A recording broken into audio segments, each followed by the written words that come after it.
I'd like to bring the Duval Committee of the Whole workshop for January 6, 2026 to order at 5:30 p.m. Before we review the regular meeting agenda, I hope everyone had a good holiday, and I'd like to welcome our two new council members this evening. So yeah, you're get to find out what you signed up for. Hopefully there's no regrets. But don't have a super heavy agenda tonight, but the first item is a review of the regular meeting agenda. Is there any feedback there? Welcome, Councilmember Olin. See you're online as well. Hey, sorry I couldn't be there in person. I caught some bug over Christmas and it's not leaving me alone, so want to keep you all We healthy. appreciate it. Yeah. So not seeing any feedback, we can move on to the first of our discussion items for the evening, which is the Riverview School District Roadshow. And I believe Dr. Susan Leach, the superintendent of Riverview School District, is going to present. And she's in keep her eye. Oh, thank you. Where would you like? Lectern would be great. And we can move that to this. Yeah. You guys have the picture?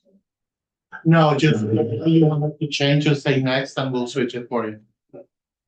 Thank you.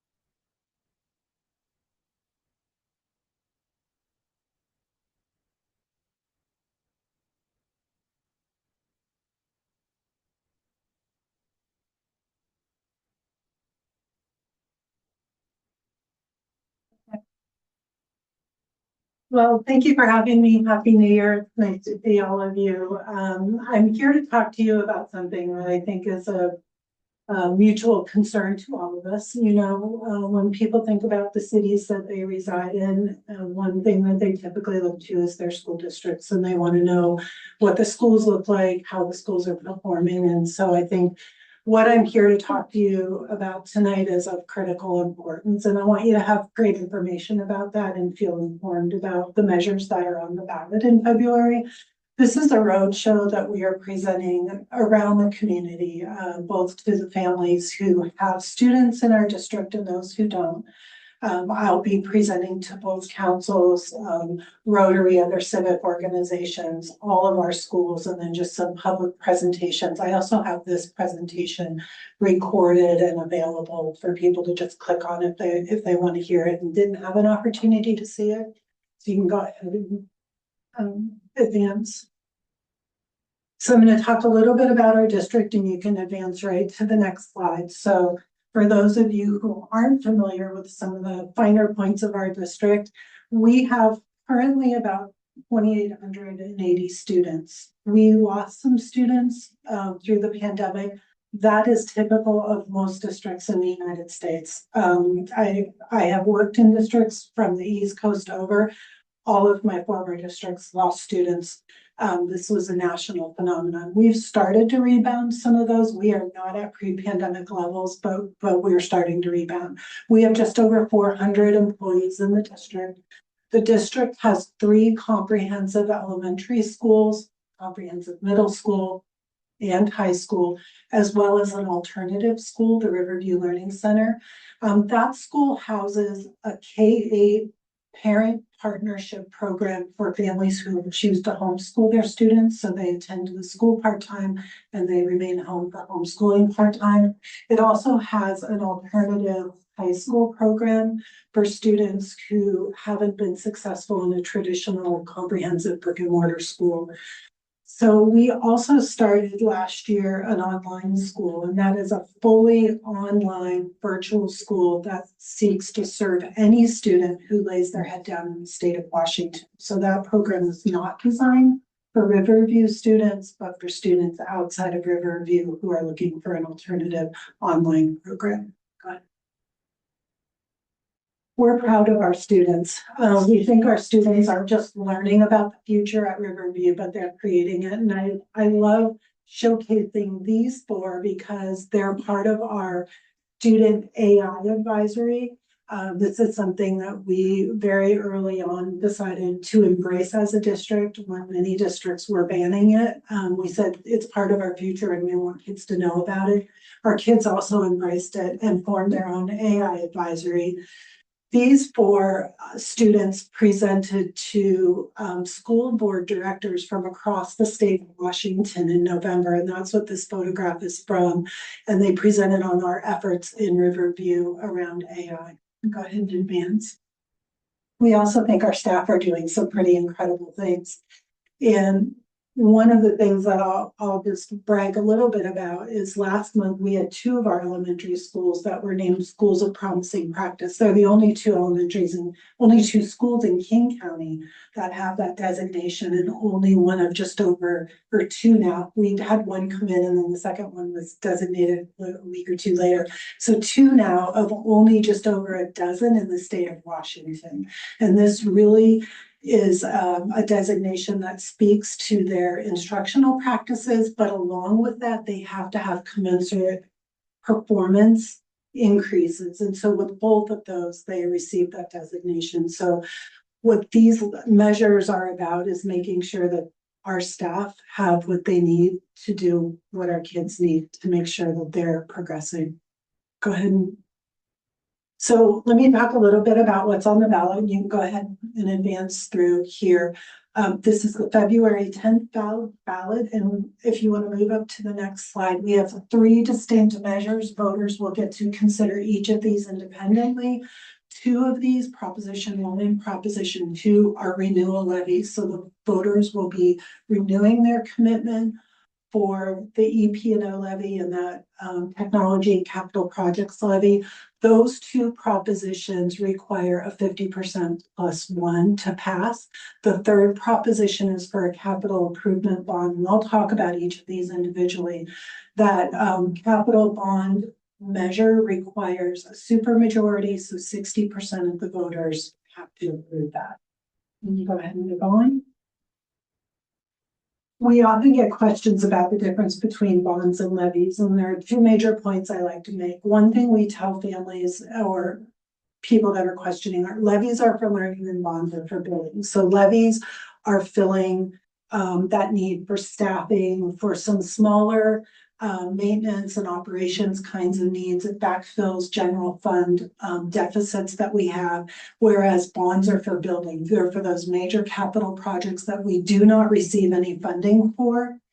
The other thing that is different about the 2 is these levies in our district are on 4-year cycles. And so I liken them to a car loan. It's a shorter term obligation, a smaller amount of money, where the bonds are more like a mortgage. So they can go up to a 30-year term. We do a 20-year term in Riverview. So this is a longer commitment for a much larger amount of money. Go ahead and move. So why are we doing all 3 at the same time? A couple reasons. One is that we felt it was transparent to come to the voters with everything that we need at once, as opposed to saying, well, could you renew the levies, and then coming back in 6 months or 12 months and saying, oh, by the way, we also feel like we need to build a school, so could you support this as well? This way, this is what we need. You won't hear from us again until we look at the levy renewals again in 4 years. The other thing is these are a heavy lift. I know you are all familiar with these processes. It takes time and money. It takes a lot of human capital to run these. And it just seemed more fiscally prudent to do this at once and combine our efforts and run them at the same time. Okay. So let me dig into these a little bit. Proposition 1 is the Education Programs and Operations Levy Renewal. This is a current levy, and we're asking for voters to renew their commitment to this levy. You can go ahead and move forward. This is no small part of what we do every day. It is 16% of our budget of our general fund. And sometimes I hear things in the community like, if you managed your money better, you wouldn't need to come to the voters and ask for things like this. And so I'm going to give you some really clear information about why that's not the case. And I think I talked about this the last time I was here, but you all know that we just received an award from the state auditor's office for our fiscal stewardship. We're not mismanaging the money. These really cover critical gaps in the difference between what it costs us to do business and what we get in terms of funding from the state, both for main operations types of expenses, but more importantly for our staffing. So go ahead and move forward. And you can move forward one more. I want to give you a really clear example of how this works. So we have a funding model that the state bases our funding on. And this is one example. I pulled librarians out, but I can apply this to teachers, custodians, office staff. The state says that a district the size of Riverview should have 3.5 librarians. Well, we have 5 comprehensive schools, and we feel it's important for each of those schools to have a librarian. Our community has told us that each of our schools should have a librarian.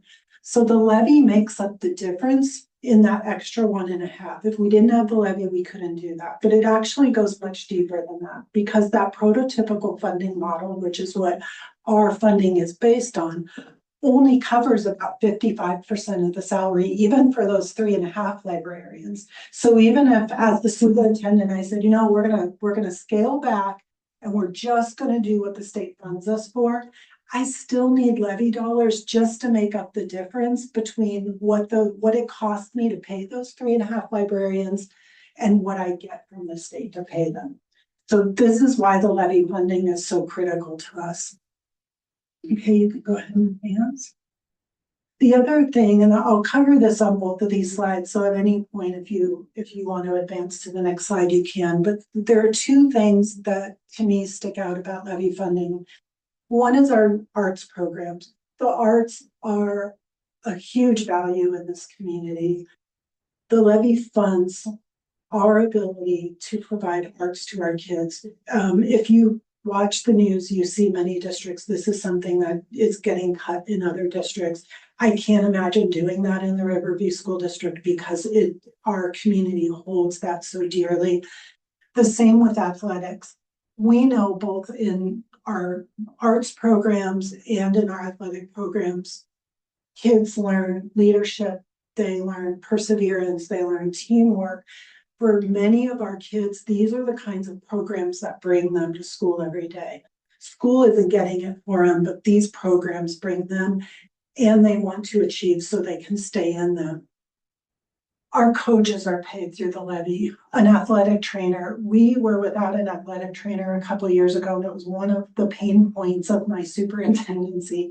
There is no funding in the state model for an athletic trainer. We pay for that out of the levy, but it is vitally important for our kids to have that trainer. Go ahead and advance. Proposition 2 is the technology and capital projects levy. Go ahead and advance again. So this levy would provide just under $5 million, and it's divided into 2 buckets. Most of that money, about 3/4 of it, is for technology, and then about 1/4 of it goes to those smaller capital projects and maintenance kinds of projects that we do every year to keep our buildings running. Okay. I don't know if it would be possible to overstate the importance of this for technology. There is no funding for technology, and I can't think of one area or department in our district that isn't heavily impacted. As you know, it runs everything from our curriculum, teaching and learning, our student devices, our employee devices, every business office, HR, everything we do is impacted by technology. I think on the next slide, I just have a list, not an exhaustive list, but just to give you a flavor of all of the different areas across the district that this funding supports. Again, it's just not funding we get from anywhere, but it is critical and essential for us to do business every day. And then that smaller bucket, that about 25% of that money is for the smaller capital projects. So if you noticed over the summer, we did a facelift at Stillwater Elementary, we repainted Carnation, we did a small roofing project at Hope Middle School. Those kinds of smaller projects, we take out of the capital, that small capital levy. Sometimes we'll save some of that money for a couple of years if we have a bigger project, but that is the money that we use to maintain our buildings and keep things running. Okay. So this is the big one, the bond, Proposition 3. You go ahead and advance that. So it's 185.5 million total, but we've kind of gotten it broken down into 3 buckets. And the largest of those is the 174.2 million for district-wide repairs and replacements, and that includes the rebuild of Hope Middle School. These next couple we kind of go through in advance. So why Hope? Why do we want to rebuild Hope? Let's look at the next slide. There's some numbers associated with this. One, it's just the oldest middle school around. None of the surrounding districts have a middle school that this is this age, and with that comes some pretty significant challenges.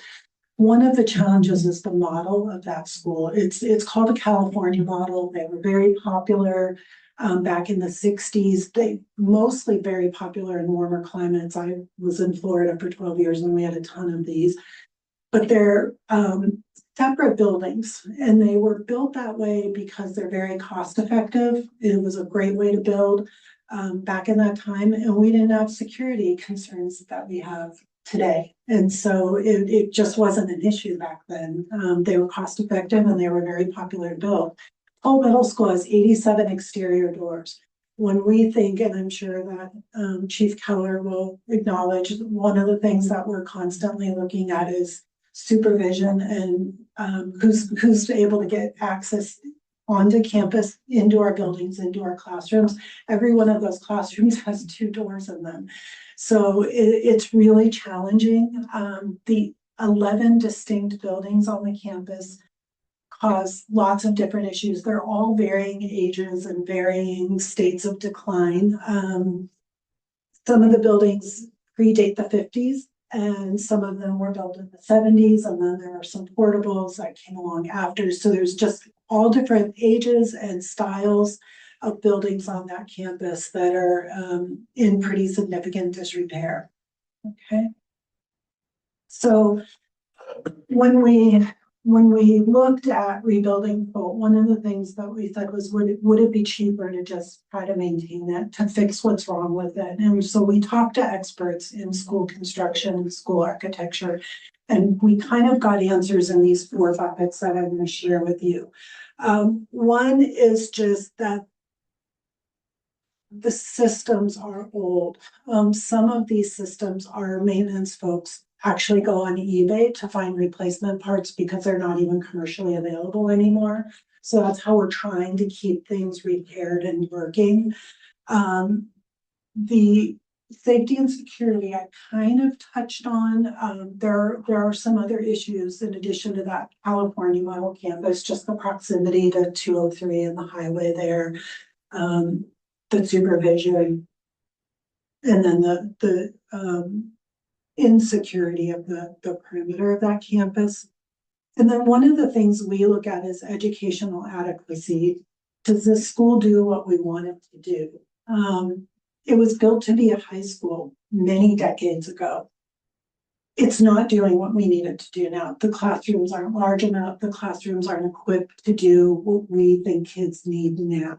So we have teachers that are teaching science in classrooms that aren't equipped to teach science. They are not lab classrooms. They don't have the sinks. And I was in a classroom a few weeks ago, and the teacher literally had those cat litter bins that she was filling with water and bringing into her classroom, and had them set up on tables so that students could use those. And she had thermoses. So she was trying to keep some of the water cold and some of the water hot for them to be able to do a meaningful experiment in their science class. These are the lengths that they're going to at Hope. They also have just aging facilities, the kitchen and that multi-purpose room where students eat lunch is too small, so they're dividing students up into different lunches so that they can accommodate them in that area. And then there's just some other considerations, and some of this, it's hard to predict until you actually start digging in. I always think about like an HGTV show where they go into remodel the house and then they get the call from the contractor saying, we ran into a problem. These are all of the things with the age of Toll and the number of different buildings coming in at different times. It's quite possible that there will be energy efficiency codes, seismic safety codes, just general building codes for the state of Washington that could trigger one building or the entire campus having to be brought up to speed.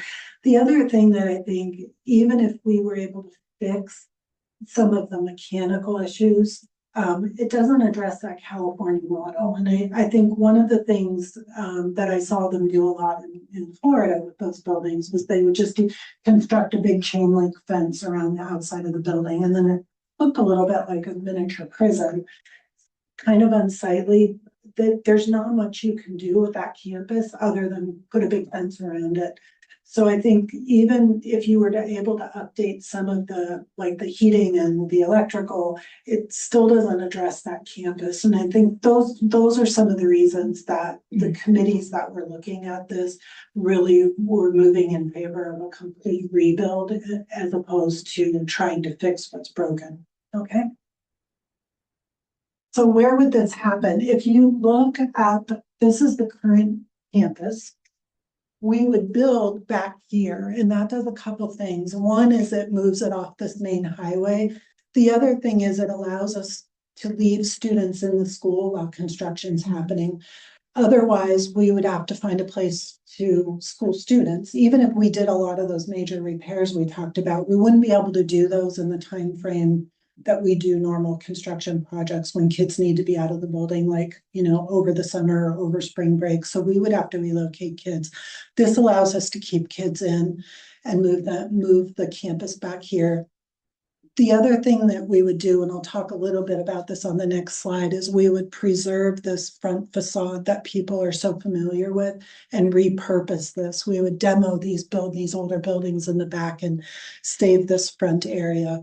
That would allow us to relocate this transportation department, which is also in really horrible disrepair, but is also not a very attractive thing to tell voters you need. People don't want to pay for you to build a new transportation building, but if we could repurpose this area, we'd be able to kill two birds with one stone and remove that, move them up front. And then the other thing we would do is the area on the opposite side, transportation could go where the current administrative offices are.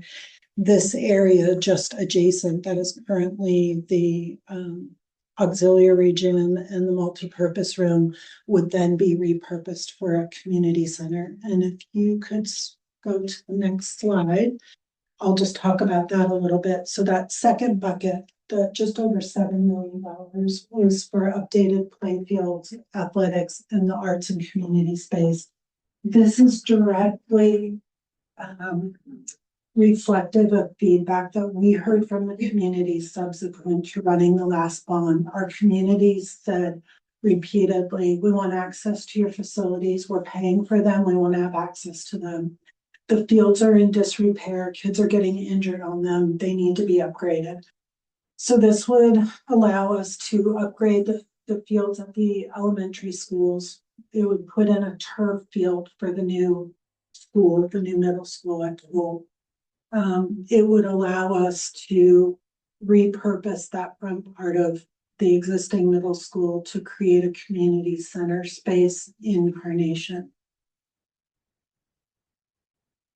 And then that third bucket is for safety and security updates. And this does three things. One of the things that it would do would be to create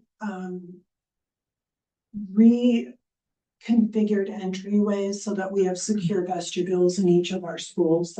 That's another thing in terms of safety and security that has been problematic for us. We also have a few schools that need some perimeter fencing that would be in this bucket. And then the third thing this would do would be to enclose Carnation Elementary. If you've ever been down there, you know, that's another building that's been kind of built onto. So there are parts of that building where students and staff throughout the day, all day long, they go out of the building outside and then they have to use keys to go into another building just to access another part of the school. And so this would enclose that, and that's something that's been asked for quite some time now as well. So those are the three buckets, if you want to forward, and you can just see on this table, every school, every campus gets something in this bond proposal. Forward, how were the projects decided? This work started actually a couple of years ago. We formed a capital assets advisory, and that was 100% community driven. There were no district staff on this advisory. We asked people in the community to apply who had expertise in facilities and commercial real estate and commercial construction, in business, and they learned about our buildings. They toured the buildings. They heard about the issues. They made recommendations to our board of directors, and their number one recommendation was that it was time to rebuild Toll Middle School. With that recommendation, the board of directors charged me with forming a bond planning committee.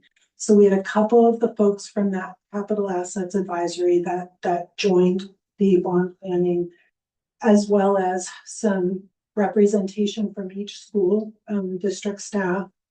We had students, parents, community members, a couple of our school board members that engaged in about a 6-month process that was somewhat similar to the capital assets. They learned about our schools, they learned about bonds and levies, they learned about school finance and why we don't get funding for these and why it's necessary to ask our community to support these. And then they engaged in a process which is partly is reflected in this picture of prioritizing projects and dollar amounts. And so the bond planning committee also unanimously recommended that Hope be our priority, with Stillwater actually being a pretty close second, but that was felt that would probably be a priority for our next bond run when the district decided to do that next. So we got multiple groups that have reviewed and supported the plan. And move forward. So you can move one more slide. We'll talk about the cost. So currently the tax rate is $2.34 per $1,000 of assessed value of your home. All three measures would result in a $1 increase. So starting 2027, that tax rate would be $3.34. And I just want to point out that what you see on this graph represents the length of the Prop 1 and Prop 2, the levies. But just as a reminder, that capital bond is a 20-year term. So that's not represented there. We just wanted to give you a sense of what the cost looked like. But I think when we went out in 2020, was it 2020? I was not with the district, but the district ran a bond in 2020. We were asking for a lower amount of money, and just for the bond alone, the tax increase was $1.09. Since that time, as most of you probably know, that bond failed. But since that time, we've worked really diligently to pay off existing debt. We only have about 3 years of outstanding bond debt left to pay, we're sitting in a really nice place for a district our size. So we've worked hard to pay off debt. As you know, we bought a lot of housing, new housing in both Carnation and Duval, which has also impacted the tax rates. And so we're able to offer all three for a rate that's less than what we were asking for a smaller bond amount 6 years ago. So what comes next? I'm doing a lot of these presentations to anyone that will have us. And partly because my goal is for people to feel like they have the facts and that they're informed and that they understand how we came to these decisions, why the decision was made to rebuild Cole, and what it's going to cost them, because it's not a small ask. You know, it's $1,000 tax hike if you have $1 million home. So we understand that, we recognize it's a big ask, and so we want people to feel like they're informed when they make their decisions about each of these three measures. So we'll be doing that. We've got a website that attached to our district website that has this information and more, and FAQs and videos, more explanations about things. It has some meeting minutes from the Walton Planning Committee if people want to dig into what that committee did or looked at. And then we'll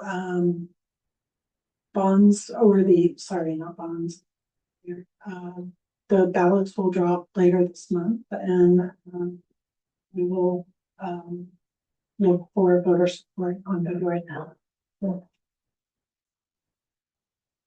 There's one more slide that I think you can use, this one. So just helping people get information if they haven't registered to vote, they registered to vote. We're also encouraging people to check and see whether they're eligible for tax exemptions to help mitigate some of that burden. And so I'm happy to answer any questions for you now. Questions from council? Member Shaker? I guess a comment and a question. The things I like very much your whole plan. Things that are really top of my mind, probably yours as well, as far as safety and security for our staff and students. There's a lot in there related to that. And you know, it's easy to shrug and say, well, that won't happen here until it does. Be it an earthquake or whatever. I see, you know, based on the requests, it's going to be a fairly substantial sales job that needs to be done. And certainly what you're doing here and other places is terrific. Are there other plans as far as promoting this to the public, possibly stressing the safety and security of the kids, because that's near and dear to all of our hearts, right? Anything like that? Yes, and once my board signs a resolution to run these measures, I am under very stringent requirements by the PDC to not persuade, but to only inform. So Sure. I can stand up here and tell you the facts. I can tell you what our current state is. I can tell you, but what I can't do is the sales job. The district or the community does have a yes committee, and that's their job, is to persuade and to do the sales job, and they are actively organized, and they will have some efforts that I just won't get into, but they do have efforts underway, and probably as much as I should. Yeah. Okay. Thanks. Yeah, thank you. Yeah, I think at the beginning of the school year, there was some discussion about each school not having a nurse full time. Yeah. Was that resolved or is Yeah, we don't, and I will tell you, it's probably a longer conversation than here, but I would say that this is probably the first. It's not even probably. This is absolutely the first district in the United States that I have personally worked at that even had a full-time nurse in every school. That's not a typical model. And I think when I came here, the district was funded for 0.9 of a model of a nurse for the entire district. So not even one full-time nurse. We had increased some of the staffing, not hugely, but there was some increase in our staffing during COVID for obvious reasons. We needed that. And we had some enrollment stabilization from funds from the state for a couple of years that allowed us to keep that model. We don't have that anymore. And so we've been trying to really look at more of an acuity model of what are the needs and where do we need a full-time nurse and where can we use like a health room model. most of our schools still have a full-time nurse. Some of them have a health room assistant. So yeah, it's somewhat resolved, but not resolved in that we put a full-time nurse in every school. And I have just sort of a question and comment. Again, appreciate the presentation. I think it was very comprehensive. I know early in the year when we were looking at the public safety and I 100% agree, my home was backed up to the high school and the challenges there are nothing compared to the challenges that dealt with the open model. So I appreciate the capital investments. We did talk, as a city in terms of how we funded and renewed the SRO and even one thing we discussed as part of council was some type of cost sharing. And obviously that's a role as well.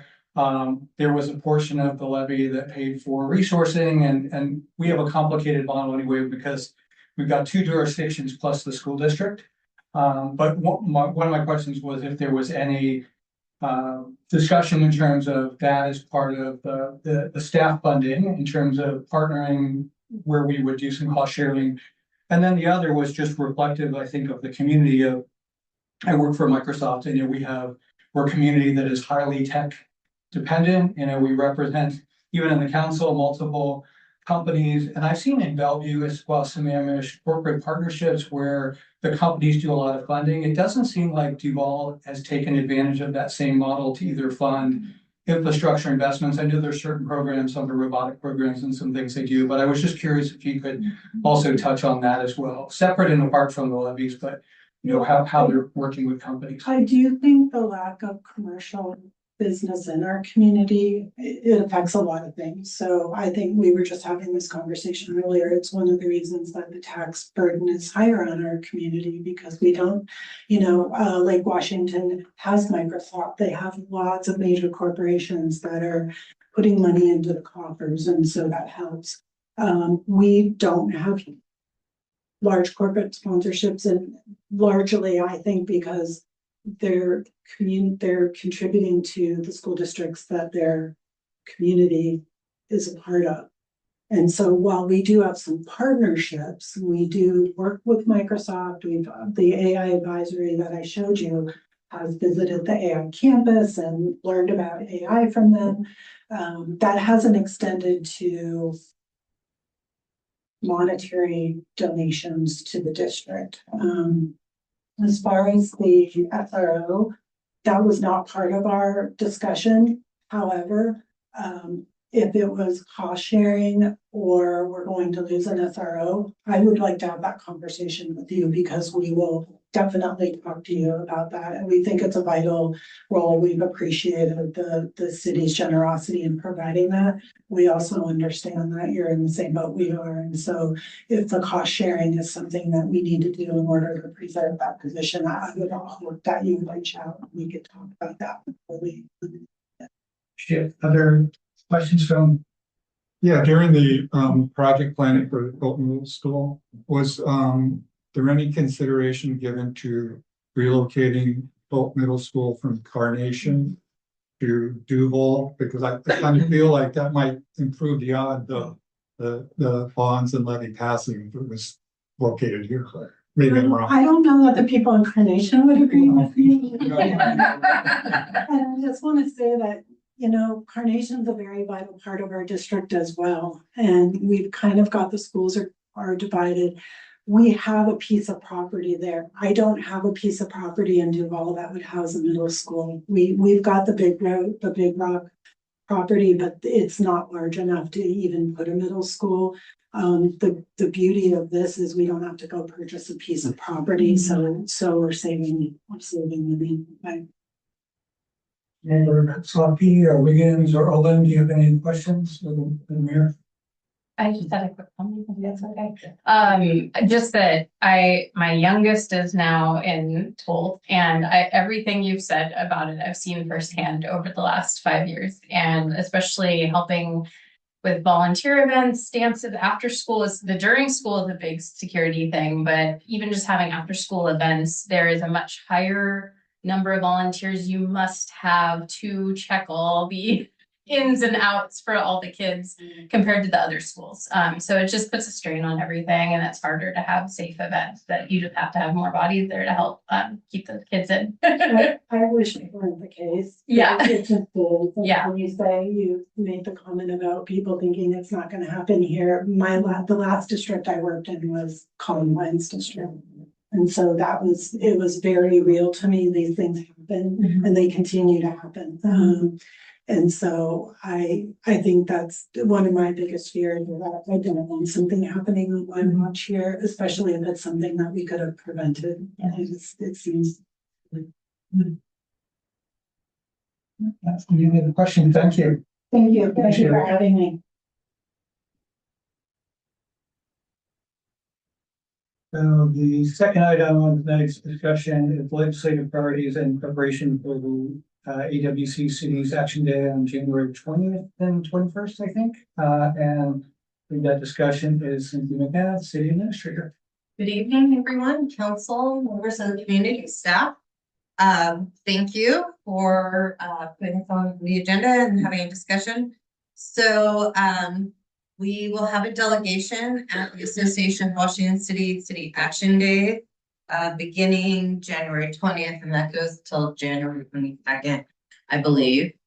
So just as a refresher and reminder, last year we had a lobbyist we were working on that organized all of our legislator meetings up on Capitol Hill. We were able to meet with 6 different legislators, both in our district and out. And that was intentional because we had some pretty significant asks. Last year, Representative Springer sponsored a request for an appropriation of $1 million for us. We did not get that appropriation, but he very kindly sponsored the request to assist with some capital projects. This year, and we also had done some work on preparing a set of 2025 legislative priorities that we also wanted to take to Olympia and discuss with our legislators. Largely, we had opportunities to work with our legislators on issues around the comprehensive plan, use and planning issues. So this is a short session. We did not put together 2026 legislative priorities. They haven't really changed for the most part from 2025 and kind of the issues that are of concern to our community and what we need to work on. We also haven't prepared an appropriation for this year because I'm sure, as all of you have seen through the news, the state is not really in a position of receiving requests for appropriations or granting requests for appropriations. So this year it looks a little different in terms of what we want to talk to our legislators about. And so I thought we'd take some time tonight to think about any top of mind issues that would be important for us to raise with our legislators. So I have requests out to Senator Dingra, Representative Springer, and Representative Goodman to meet with them while our delegation is in Olympia. I've heard back from Senator Springer. We're scheduled for a meeting in his office on July 21st at 1 o'clock. And so I'll ping Senator Dingra and Representative Goodman again here soon. I'm sure everybody's just getting back from the holidays. So that's what I thought we would do for a bit of time tonight, to just think about what are the top issues you would like. Typically, it used to be that you would walk around with a one-pager to your legislators and say, look at this is our legislative priority. They don't want paper anymore. So we will still prepare our paper and our notes, but it's more of conversational that we would then email them information that we want them to know for just considering Duval's issues. We were successful last year, particularly with Senator Dingra around some of the land use issues on parking and exempting out cities of Duval's size. So it is time well spent when we go to Olympia and meet with our legislators. The other thing, just to let everyone know, I was asked to represent small cities on a panel for the public safety sales tax issues and issues with the commission on getting approvals to work on that tax. So I will be on a panel at City Action Days on that topic. And yeah, that's The only thing I was gonna add to that is just coming out of the PIC committee, because I know Sound Cities, this was the last item we did in December. Also not much change, because I think it reflects the same thing, but it was the indigenous defense services, the expand public safety local options, which also applies to Duval, local housing priorities, which I think again applies to Duval, invest in local climate action, that's, you know, small scale, what we can do within our communities, the fund and support local transportation priorities. And then the one that got added that's not on here that I don't think we've even revisited or visited here in Duval was some regulatory around e-bikes. And particularly we touched on, I know in one of the meetings, we touched on the motorbike scooters, but I don't think we've crafted any legislation. So there was an ask sort of at the state level to look at that. For me, that didn't quite meet the bar of some of the other things, but I just wanted to share that as well. So I think that funnels up into AWC in addition to anything that we would drive. But again, not much changes. I think everyone's recognized that with the short session, the funding constraints, that there's not a lot happening. So I think there's probably a rich area for us to continue to advocate for improvements to 203. So, you know, there's the county improvements on 124th, and certainly the flood event highlighted the transportation needs we have in the city. You know, one thing that I'm sure the community knows, but is something that we should constantly remind ourselves in the community, is Duval has a very limited ability to impact transportation issues here, because none of our major roads are Duval. So at the state level, I think continuing to advocate for improvements to 203, whether that's expansion or modification throughout 203 of, you know, Carnation's advocated pretty strongly for a roundabout where Remlinger sits.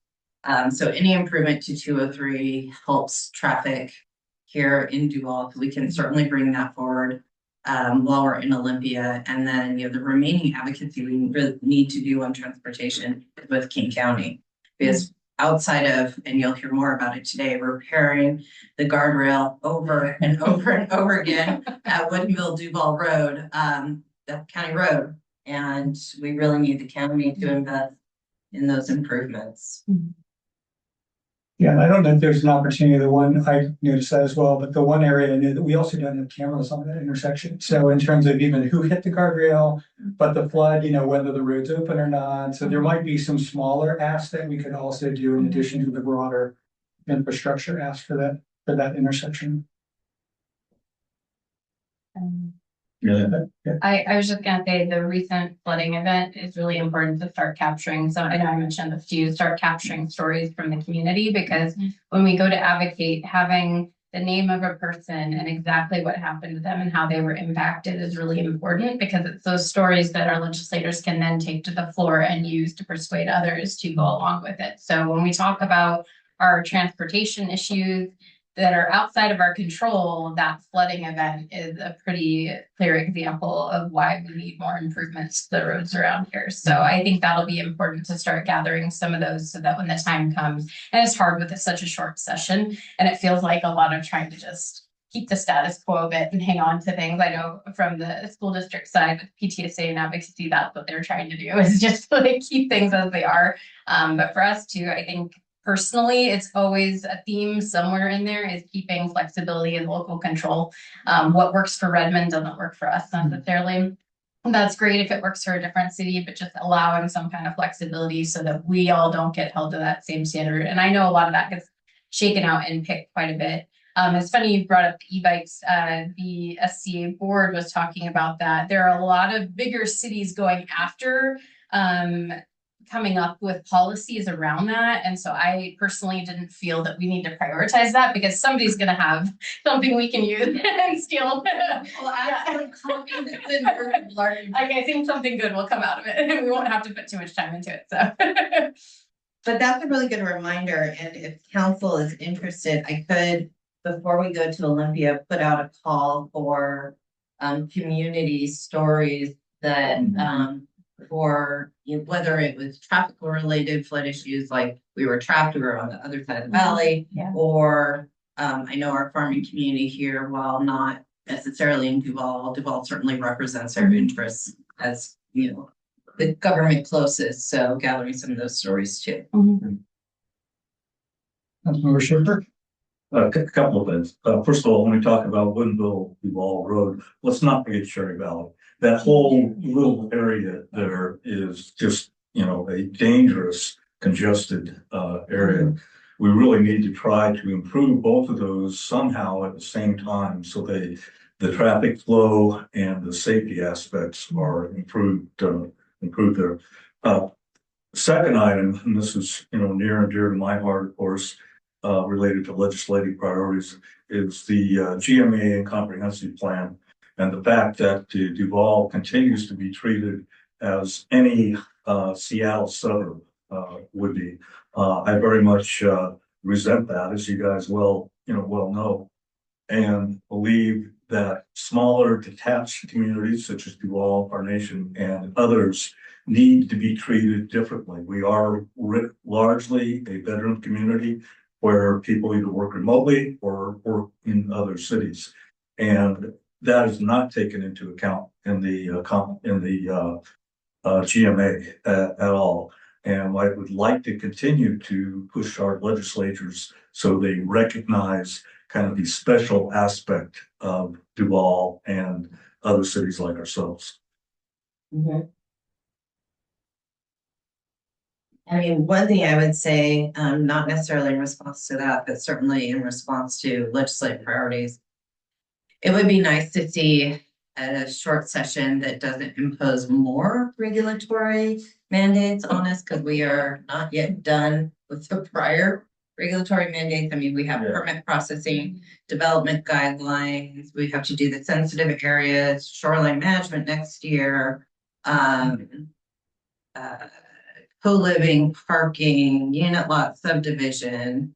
And all of that work is work that has been legislated in the last 2 to 3 years. And small cities like ours with tiny planning teams cannot keep up with the pace that the land use and planning legislation is coming out. And so we're faced with this choice. Either we can't do the work as quickly as the state would like us to, or we have to hire consultants to help these teeny planning teams do it. And it's really a no-win situation. So from my perspective, it would be nice as a city staffer to see some pause and let cities catch up. We might not have a strong voice in the legislative initiatives that have come out, but it'd be really great to let us catch up.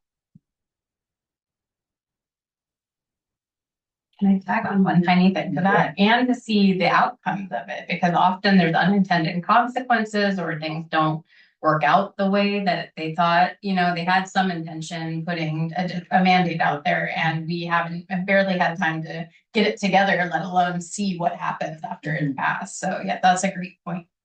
Okay, yeah, that's good. I can know that. Anything else that folks would like us to talk to our legislators about? I think the other opportunity, and we did do a little bit of this, but just the broad outreach, which I know we'll do anyway, but in terms of getting them to visit the community, I think that's always been a challenge, because a lot of the things we talk about in the abstract don't make sense unless they're here. We have some legislators that are regular attendees at our events, and I know you did an outreach, whether it was to Senator Dingra, which she came to the festival, but get them to come out.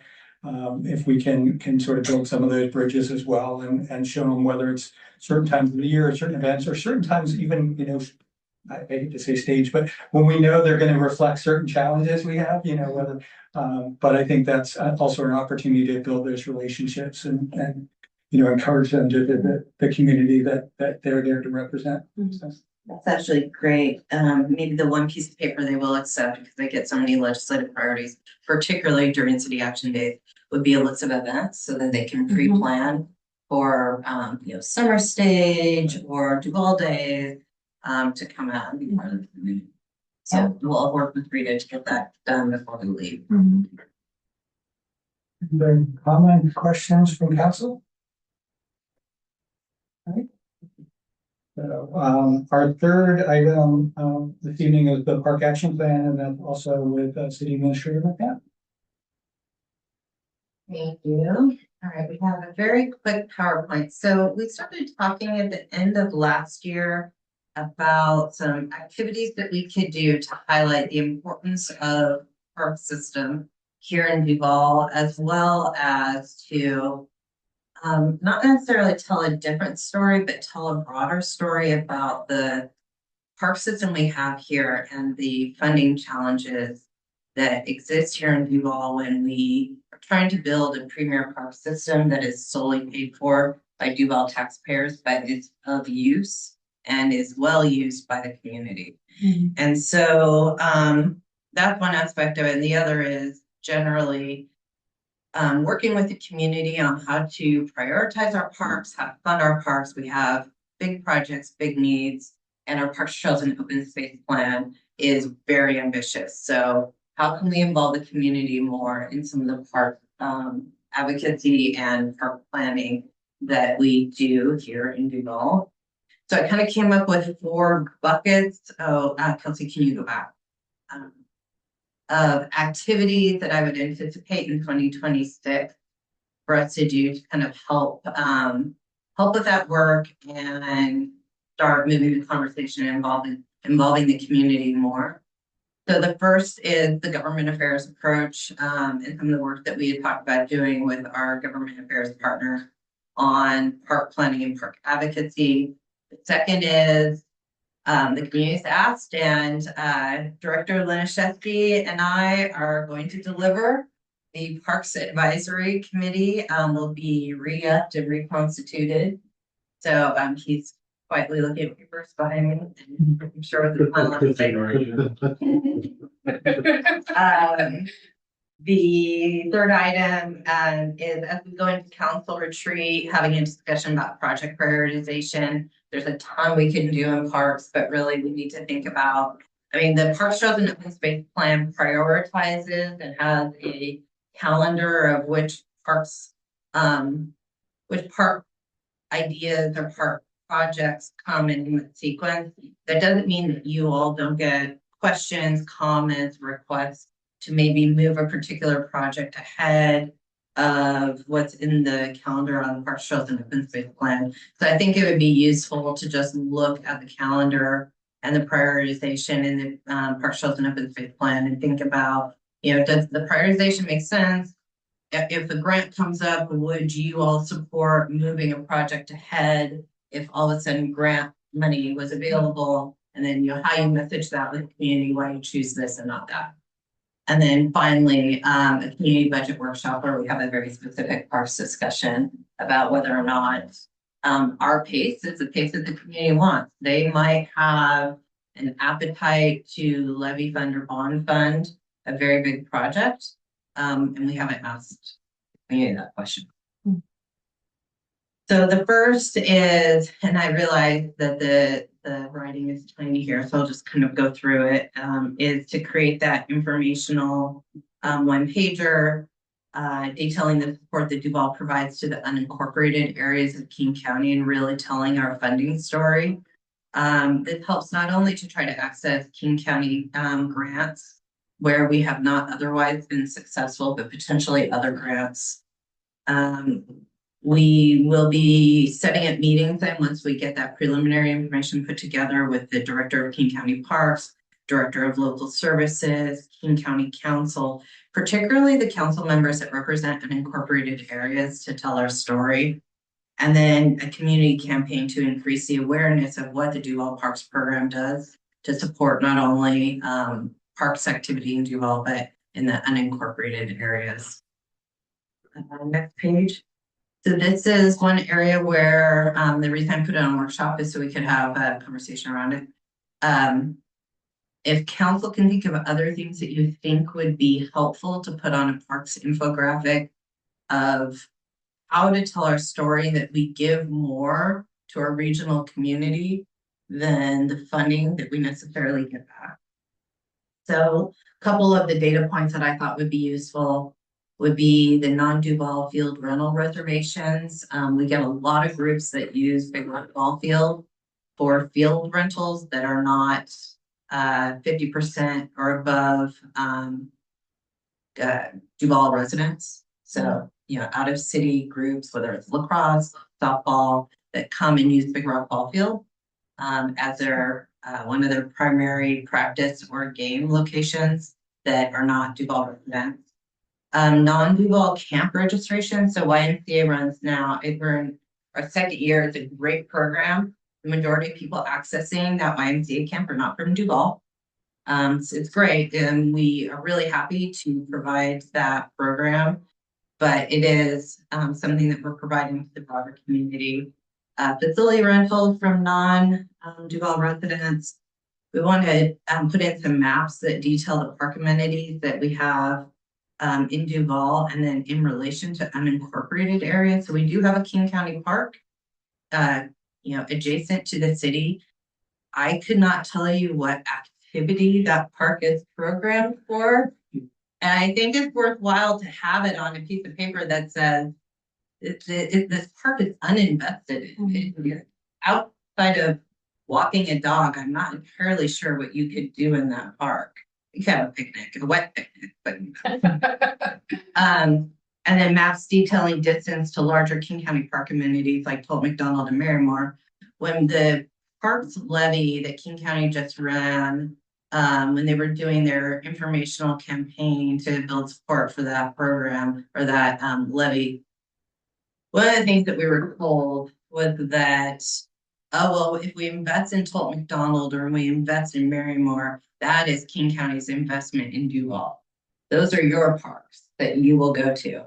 And so I think it's worthwhile to show in a fairly visual way. I mean, Tolt McDonald is close. I mean, you can drive down 203 and get to it fairly easily. Marymore is not terribly easy, and there's no bus service to Marymore that's easily accessible. So if that is our park that King County is saying, oh, well, we funded Duval by funding Marymore. Not sure how persuasive that is.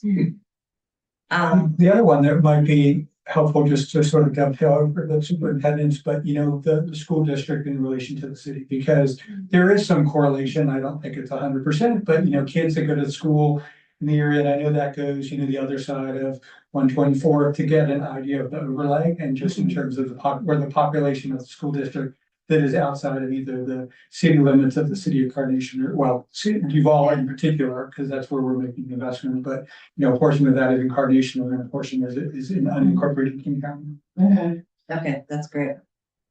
So, if you all, I don't need it tonight, but in the next couple of weeks, if you think about anything else that you think would be persuasive to either a grantor, King County legislators on how to tell Duval's story about how we're funding more than just what our amenities to Duval residents, that would be helpful.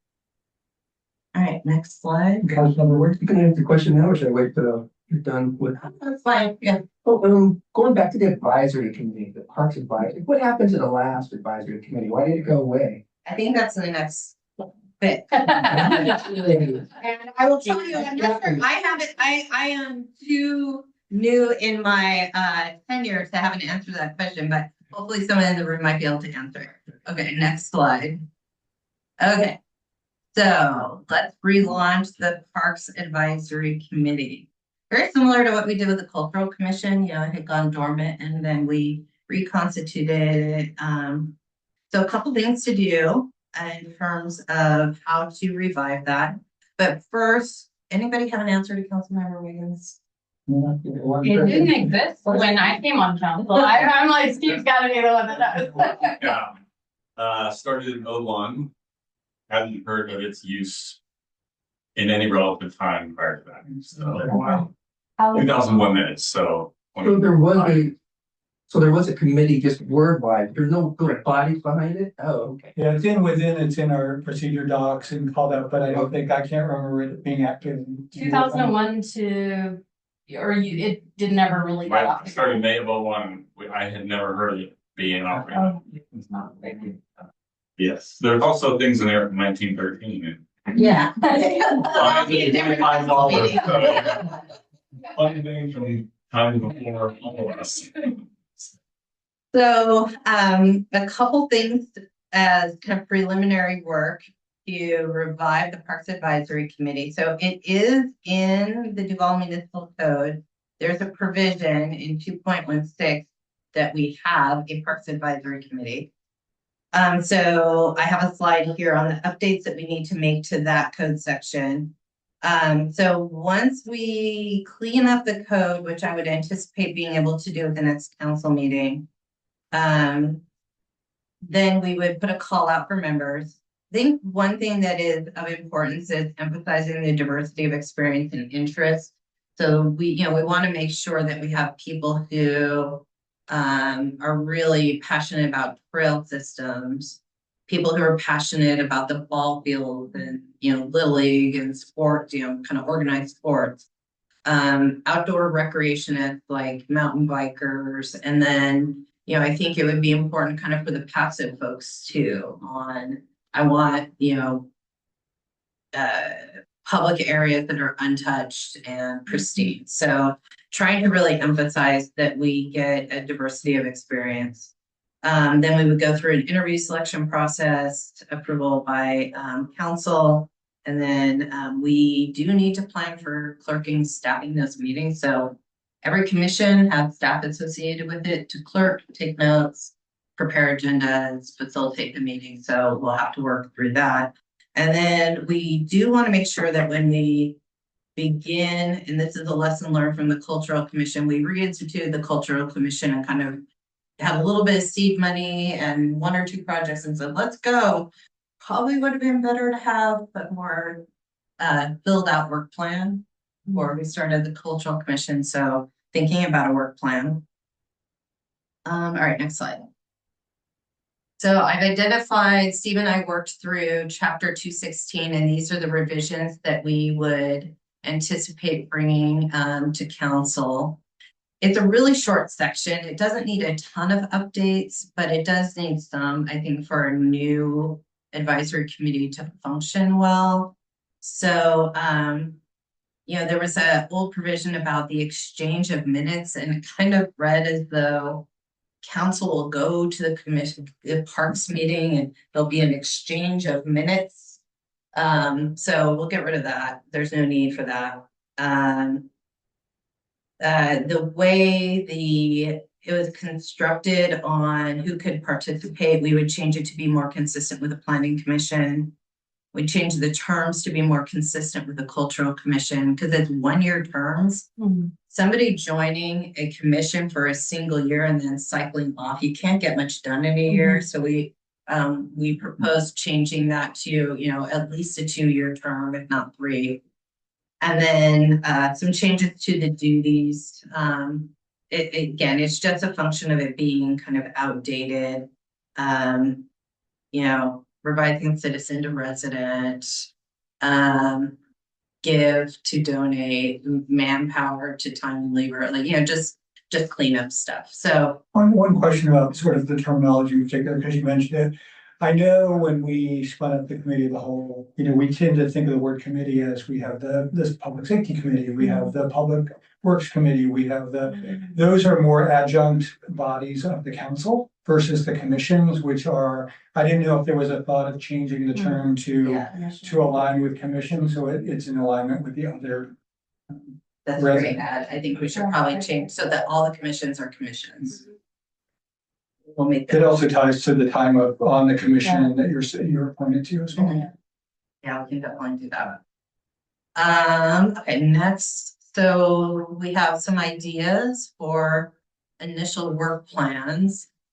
So kind of early learning and training, getting familiar with the PTOS plan, facility and park rental policy, concession plan, and in that PTOS plan, also getting familiar with what projects and what timing of projects are on that. So to be super candid, a pool is not in the PTOS plan. That doesn't mean that there isn't a group that's super excited and interested in having aquatic facilities. So I think it's really important for this group to know what's in the PTOS plan, know how it's staged, so that when they work with other groups, it's really clear about what operating documents exist. So that would be the first thing. Discuss current issues that are not specifically identified or immediately prioritized. So concession policy and use, how do we use a concession stand? Do we need to make any changes to that? A mountain bike park. So mountain bike park or a use that would accommodate mountain bikes is in the PTOS plan, is not the first thing that we would prioritize, but I think a Parks Advisory Commission could, take a look at that, think about that, and the prioritization of that, and aquatic facilities. And then programming, discussion of infant, toddler, teen, active senior, programming and needs for park programming. There's some groups that have I wouldn't say fallen through the cracks, but we don't have identified programming for them. And then continued conversation with interested groups relative to a Boys and Girls Club annex. So we do have interest to have a Boys and Girls Club here. There are low-level conversations happening in about 3 or 4 buckets. And so having a group kind of organize those conversations into one particular advocacy action, I think would be useful. Next page. I think I had a couple others. Grant identification, I think, getting a group to pay specific attention to McCormick would be really helpful. Determine whether there's an interest and need for volunteer activation. We get occasionally requests to do noxious weed work. Should we have a Friends of the Park? Occasionally we get requests for a friends group. Again, coordinate with a group that's interested in an aquatic or community center. Regular review of our park rental fee structure, Big Rock Ball Field engagement, which you'll hear more about tonight. We're going to have a Carnation Duval bike event in May to bike the trail and do some kind of sister city partnership, and then engage in political and government advocacy activities. And then the last few items, just a few slides here, council discussion on parks priorities while we're in retreat. So just review of the PTOS plan along with the timing of the projects, identifying early and grant priorities that impact the timing of projects, discuss financing options for current and future park projects, and then our general fund budget considerations. Because again, general fund funds parks. So almost all of our funds in the city are very solvent. They're self-effectuating. The general fund is where we have issues in, revenues, expenses exceeding revenue. So, taking a look again at all those general fund budget considerations that we have, because the biggest draw on our general fund is parks and police. Next slide. And then Mayor McHenry and I have talked about starting to stage budget workshops with the community and having a section or a booth specifically on prioritizing parks funding and asking the community, what are their highest priority funding interests. So that generally, I think that is the last slide, is what I propose for 2026 in park advocacy activities. Any questions, thoughts, feedback?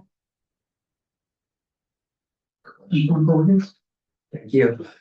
The non-Duval field rental reservations, how are you able to identify the non-Duval folks? You said a large percentage of them were possibly outside the, do they put their address when they do reservation? That's how we know they're from outside the city? Yes, so our field rental policy requires some amount of identification if you want to rent our fields. And so the practical application of that, I'm going to turn over to Director Lynch. I like that you think we may have an asset. They usually submit their activity requests to our department, and Sarah in our office goes through those. And then in the policy, it gives priority to groups of users where significant percentages for the policy of their users, the kids, are from Duval, right? So they get first crack at group field times, days of the week, and then, but yes, there's a lot of users, but of the 16 to 20 typical renters, they are fairly common to us, fairly consistent, and they have to supply information because they have to provide insurance and all these things that we have to keep. So we have a spreadsheet of everybody, who they are, and then it is interesting too, some of the groups won't share details of their players to the tune of like one group, one league, or one private, select club, like we'll just pay the higher fee. Okay. Or we'll just take the lesser time because we're just not comfortable giving that info, and that's fine. They pay their bills, they come and go, and it's just fine. But yeah, they have to fill out paperwork that provides that. And for the camp reservations, which camp are we talking about here? So Yeah, it's the YMCA, Monroe YMCA offers a camp here, summer day camp. summer day camp. Down on water. Okay. Well, where I was going with this is that we're identifying a lot of these non-Duval reservations. There's an opportunity to capture those metrics and share that with the King County Parks Director. When they do their little funding, they start pushing out funding to different areas. And we can show a lot of our users are coming from outside town. Maybe a little more allotment for dollars funding. Yeah, that's the intent. So without, and I think this should be part of kind of the global conversation. Occasionally we get requests to think about whether or not we want to have a metropolitan parks district because that also gets funding. They're difficult to use. It takes the control out of Duval. So there's some disadvantages to doing metropolitan parks districts. But the issue of kind of inherent fairness came up as part of the King County levy discussion, because when you look at Snoqualmie and North Bend, so we kind of think about fairness in terms of the valley because those are our neighbors. Snoqualmie and North Bend got significant investment from the King County levy funding from this, like their city designation. So the cities, including Duval, will each get some amount of money that comes directly to us through a direct appropriation through that levy. The difference down there, though, is Mount Si Metropolitan Park District also gets, on top of what goes to the city, another bucket of money to support the Metropolitan Parks District separately than what goes to the city of Snoqualmie and the city of North Bend. So that it's, I don't want to call it double dipping, but it's almost double dipping. When you look at Carnation, they have, I can't remember the name of the park, it's Lutz's Park.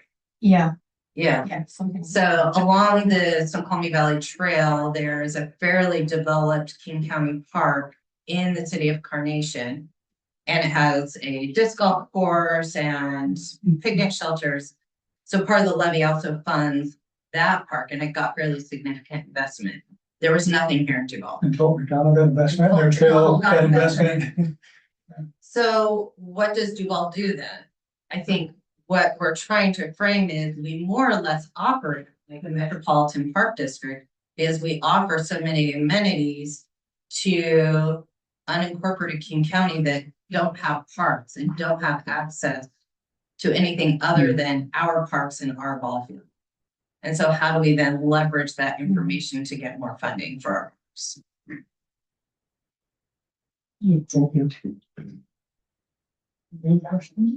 So that, Oh, good. is that metropolitan concept, the one you were mentioning, is that how they're funding like the Preston Park complex? Okay, that makes sense. I was curious how they built that. Did Rick.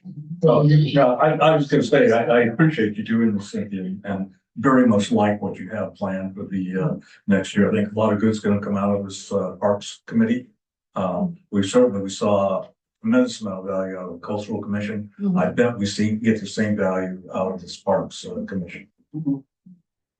I was just wondering, is there any way, I don't know how you would do it, that would make sense, but also polling whoever wanted to participate, at least some of the summer stage, some of the big events we do, there's a lot of people who don't live in city limits. And I'm trying to think of ways like having maybe, there's always high schoolers that need National Honor Society volunteer hours and things like that. But I'm like, how do you, not everyone's comfortable giving an address, or they may not know. If they looked at a map, they may be, oh yeah, we're in city limits, or we're not. I mean, most people do sort of know, but I don't know how you could gather that info, but it would be interesting if you could at least get some kind of metric. It wouldn't be perfect and it wouldn't be super scientific, but I don't know, it might be We something. may be able to at least gather, observational data on summer stage. So good example is we had the biggest concert we've ever had in summer stage history last summer. Rita and I were putting together the final plans for summer stage today, and we're going for broom. we're gonna try to get the same thing this year of getting people into Duval and getting big attendance at our center stage concerts. We are advertising them fairly broadly regionally, and I would suspect, like the Taylor Swift concert, there's no way 1,600 people were all from Duval at that concert. I would imagine a good percentage were not from Duval. And that has impact on McCormick Park. I mean, if we want to continue to have concerts and activities in McCormick Park, then we have to invest in it, but we're investing in it using Duval resident taxpayers, and it's not just Duval residents going to the park. When you said you advertise regionally, how far out are you advertising these concerts? So we promote on Facebook, for Summer Stage last year, we increased our promotion bubble down to Tacoma and north to, let's see, how far north did we go? I don't think we went all the way to Bellingham, Wow. but we did the broader Puget Sound region. All right, so we've got, I guess our last, it's just good of the order. I have a couple things, but I want to open the forum. Are there any other good of the order? What typically goes in a good order? So it would not be, it would be things that it relates to the council function. So in terms of, there wouldn't be agenda items, there's not discussion per se. It's more like, things we want to bring up. If you have an idea for a future agenda, it can also be feedback on the functioning of the. Okay. I noticed before, there used to be this nice little cool covering that went right in here, but it's gone this year. That's a question to the question. They're right here. Oh, there you go. Yeah. Because I've been dialing in, watching some of these online, and You don't have it's all distracting. Yeah. Sorry. Watch them after the holiday. An opinion from a viewer on the other side of the camera there. You have to have it go. So that is the. I just had a couple housekeeping of controversy. Are you gonna talk about the open council position? That was one of the things I was gonna touch on. So the three I was gonna touch on, which I think Cynthia, you're potentially gonna bring up the retreat in terms of city administrator piece, because there's sort of availability and timeframes, so I'll defer that. The second one was around, the open council position. I think that closed on sort of the two applicants. If you haven't taken advantage of the reaching out to do the interviews, this would be the time to do that, because we'll want to make a decision at the next council meeting. So that provides 2 weeks to do that. So just a reminder, and I'll come up with some questions for the actual open interview. And then the third one I just had was more just an inform. One of the things I talked about with John coming back from the Salt Lake City days was in the state of Washington, public comment is considered a limited public forum, but we have not really defined it that way. So unless you put sort of constraints around, like it should target an agenda item, or it should be open to residents, business owners, and employees in the city, it sort of is a catch-all. And so that's one of the things Sean and I talked about in terms of how we can improve the comment cards, how we capture information, but also the processes, just to keep the process in place. And it's something we can discuss at the retreat, but I just basically wanted the council to be aware that that's a discussion we had. And I think there's some opportunities for us to improve how we collect and receive public comment within the council meetings to keep things on track. And that was really, I think the only other one was the PIC nomination, which again, I'm happy to do that for another year. I saw that. So, that comment you made about public comments, are you gonna incorporate that into the agenda comment section, or how are you gonna proceed with what you just? Yeah, so I'll sort of work with you. We'll bring something back. It's basically just, that there wasn't any objections to tightening thing that ultimately it'll have to go through legal review, but we have a fairly open public forum compared to many other jurisdictions, and there's some great examples, but it's also something we'd want to work with our city attorney on, and I brought back a lot of resources. So I think this is more the investigate, inform, and then get council's consent before we adopt it. Yeah. So that, any other good of the order? Just one thing, this is just adding to what you said about the new council members. I want to stress the importance, especially to the two new council members, of actually, calling them up and talking with them, you can, whatever format you want to use, just very informal or ask questions or whatever, but there's just gonna be one voice of seven, for us on the council. And we want to make sure they're qualified, want to make sure they have, good independent thinking, we value, here. And, the type of person that we really think we want on the council. So it is important for all of us to chat with them a bit, and then we are going to make a decision at the next council meeting. I think because it's two. Because it's just two we'll do it people. within the- Right, okay, thanks. So with that, I think we have 5 minutes before we reconvene, so I'll adjourn the committee of the whole at 6:54 or 6:55 PM.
Also order the city council meeting at, what are we at, 7:02. Could you please stand for the flag salute? I pledge allegiance to the flag of the United States of America and to the republic for which it stands, one nation, under God, indivisible, with liberty and justice for all. Clerk, could you please take the roll? Yes. Mayor McHenry, Here. Mayor Pro Tem Mercer, Here. Councilmember Olin, Here. Councilmember Schaefer. Here. Councilmember Kozlowski, Here. Councilmember Supple, Here. Councilmember Wiggin. We have a quorum. Let's see, are there any additions or corrections to the agenda? All right, not hearing any. Did someone want to make a motion to adopt our council agenda for tonight? So moved. That's it. Okay, it's been moved and seconded. All those in favor of adopting our agenda, say aye. All those opposed, say no. All right, the agenda is adopted. So next up, we have 3 proclamations tonight. The first is about, today is Duval's birthday of incorporation. So this is our incorporation anniversary. Whereas the city of Duval was officially incorporated on January 6, 1913, and in 2026 proudly commemorates 113 years as a vibrant, resilient, and close-knit community. This milestone highlights our shared history and the strength of our bonds. Whereas long before its incorporation, land now known as Duval was stewarded by Coast Salish peoples, whose enduring connection to the Snoqualmie River Valley continues to shape and enrich our region. And whereas Duval's early settlers built the foundations of a thriving agricultural and logging community, establishing a tradition of hard work, ingenuity, and cooperation that remains a defining feature of the city today. And whereas over the decades, Duval has grown into a welcoming and forward-looking city that balances small-town charm with thoughtful development, environmental stewardship, and a strong commitment to civic engagement. And whereas the residents, volunteers, local businesses, educators, public servants, and community organizations of Duval continue to demonstrate remarkable dedication to preserving the city's heritage while shaping a sustainable and inclusive future, your ongoing efforts inspire community pride and unity. Whereas Duval now shines as an example of a diverse community coming together and working together for a better future and better quality of life, not only for ourselves, but for the generations of Duvalians yet to come. Now, therefore, I, Amy McHenry, Mayor of the City of Duval and the City Council of Duval, do hereby recognize January 6, 2026 as a milestone celebrating 113 years of community resilience and growth, and encourage all residents to honor the anniversary of Duval Incorporation Day.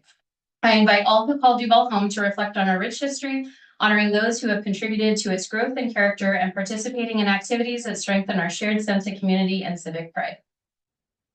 Okay, next up we have Mentoring Month. All right, and I know we have some people here for this. Do I read it first and then we could do some, maybe a photo op after? Okay.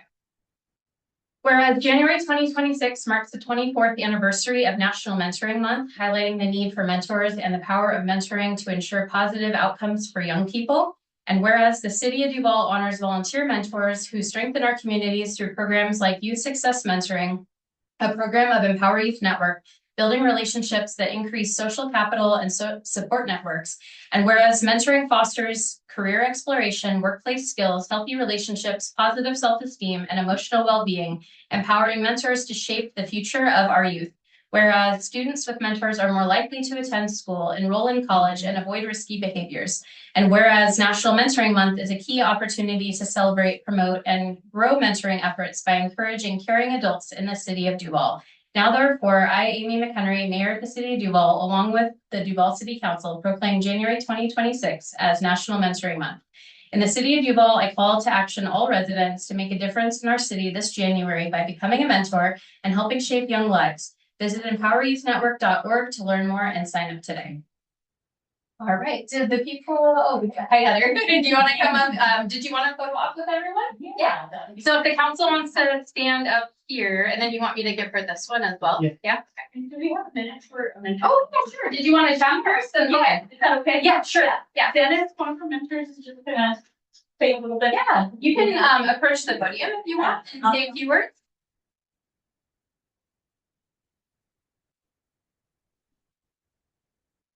I'm Dennis Edlund. I'm a volunteer mentor at Colton Middle School.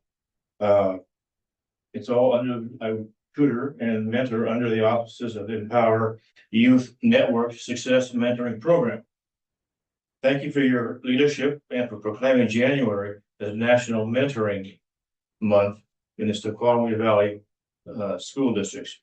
We also appreciate your continued support and funding of our work.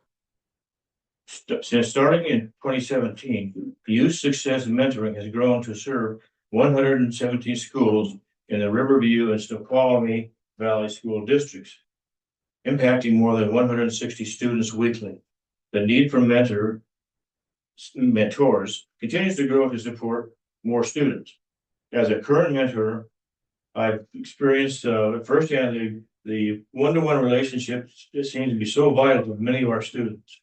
And I've done this for 3 years now, and it pays a lot of goodwill towards me too. I feel good about this. It's giving back something to the community. As a current mentor, I've seen the impact. At least I think I've seen some impact. I don't see the students on a long-term basis, so I sometimes wonder, am I doing the student any benefit? And I like to think I have. Yeah, and we definitely know you are. I mean, think in your own life. Do you remember people who poured into you as a kid? You still hear those voices even as adults. So it is making a difference. And we are in all 17 schools in Riverview and Snoqualmie Valley School District. So if you'd like to learn more, I left flyers out there. You can check out our website at Power Youth Network. But thank you so much all for your support. Thank you. All right, if you want to go up. And we have to thank, Amy and Cynthia are both mentors as well. So. Yeah, do you want to hold this? Oh, sure. And then we can, let's see, if we could probably just stand over here. Yeah, I am a mentor at Cherry Valley Elementary. I started last year and the first session, I was just hooked. I'm like, well, I'm doing this forever now. I think Cherry Valley too, and it's wonderful. Yeah. I mean, it's so much fun. Yeah. I get to craft again. Yeah.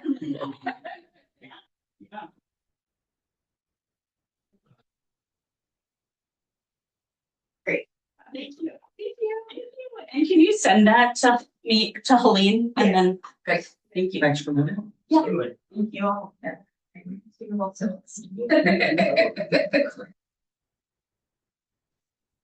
right, and our last proclamation, should I have the right one, is for Dr. Martin Luther King Jr. Day. Whereas Dr. Martin Luther King Jr. stood as a luminous voice of conscience in our nation's history, calling us to bend the arc of our collective life toward justice through courage, nonviolence, and an abiding belief in the dignity of every human soul. And whereas Dr. King taught that true peace is not the mere absence of conflict, but the presence of justice, and that the measure of our communities is found in how we love our neighbors, protect the vulnerable, and speak truth in times of moral trial. And whereas his life reminds us that progress is born not of silence or comfort, but of persistence, sacrifice, and the brave insistence that equality delayed is equality denied. And whereas this is a call for our community to choose understanding over division, compassion over indifference, and unity over fear, strengthening our shared bonds. Whereas honoring the legacy of Dr. King calls each of us, residents, leaders, and institutions alike, to examine our actions, to listen deeply, and to commit ourselves anew to fairness, inclusion, and respect in both word and deed. We encourage community reflection and collective action to foster a more just and compassionate Duval. Whereas Martin Luther King Jr. Day is also observed as a National Day of Service, reminding us that the dream endures not only in memory, but through our daily acts of caring for one another and building the beloved community envisioned by Dr. King, inspiring a sense of shared purpose. Now, therefore, I, Amy McHenry, Mayor of the City of Duval, hereby proclaim January 19th as Dr. Martin Luther King Jr. Day. In the City of Duval, I invite all who call Duval home to honor this day through reflection, dialogue, service, and a shared commitment to justice, equality, and the enduring power of love. All right. Next, we have comments from the audience, and I have a long blurb I have to read. During the designated public commentary period at City Council meetings, individuals are allotted 3 minutes to speak, while representatives of organizations may address the council for up to 5 minutes. Before presenting, kindly disclose your full name and city of residence. Each speaker and all remarks shall be addressed to the City Council, the body, and not to individual members of the council or staff. The city strongly advises submitting verbal comments in writing to expedite subsequent correspondence. Written comments must be received by the city clerk's office by noon on the meeting day, addressed to P.O. Box 1300, Duval, Washington 98019, or deposited at the City Hall drop box located at 15535 Main Street Northeast, or by email. Please be aware that the City Council, its boards, and its commissions accept public comments only from in-person attendees at the meeting. The council does not accept handouts or printed materials during public commentary sessions. Information intended for the mayor or the city council shall be directed to the city clerk, who will disseminate it following the submitter's instructions. Upon receipt, the city clerk will receive written public comments and subsequently furnish them to the city council or the relevant board or commission. However, it's important to note that written comments will not be orally presented during the council or applicable board or commission meetings. Any written comments received after the noon deadline for written comments will be shared with the council at the next council meeting as a part of the city clerk's report. So first, I think we have one person who signed up to speak for public comment. Eric, is it Scarpin? If you want to approach the podium and give us your name and city of residence, and then and you're representing Valley Little League, so you have up to 5 minutes to speak. Fantastic. Thank you so much. My name is Eric Scarpin. I'm a resident of Duval. I've lived here for 12 years. It's my pleasure tonight to appear before the Duval City Council on behalf of Valley Little League. I'm the league's new president, so I'm here to introduce myself. My son has been in the league for the past 5 years. I've been a coach in the league, and finally now I'm in a leadership role too. I have with me too one of our player agents, Kyle Leckness. He is a coach. We've coached together, and we're really excited about some of the plans that the city has going with some of our great parks. Obviously, we serve the Carnation community too, as Snow Valley North Little League. But a lot of our home base is right here, and a lot of our players for both baseball and softball come from right here in this community. I'm here representing the 13 board members. We've got a very strong board this year. It's great. I know a lot of nonprofit organizations had trouble coming out of COVID, keeping people going, keeping interest going, both from volunteers and also from youth participants. We have about 325 registrations for both split between softball and baseball this year, so we're very excited about that. We are a little low on our softball registrations, so if any of you all know somebody in our community, usually a girl who wants to play softball, we're looking for them right now to get them signed up so that we can keep our local programs strong and ultimately also feed into our high school programs as well. The last day for upper youth division registrations is going to be like ages 9 through 16 is February 6th. So we're approaching that very quickly. And then March 13th is when the lower divisions cut off. That's like starting out with quick ball, like our T-ball type programs on through into coach pitch programs. So it's March 13th for that. Also, I just want to quickly thank city staff. They've been great. Like some of you tonight, you're new in your position. I'm also new in my position. City staff here have been great just in helping me learn the ropes. We do have our prior president, Jason Brown, who continues to serve on the board. So not all of our organizational knowledge is gone, but it's working out well for us.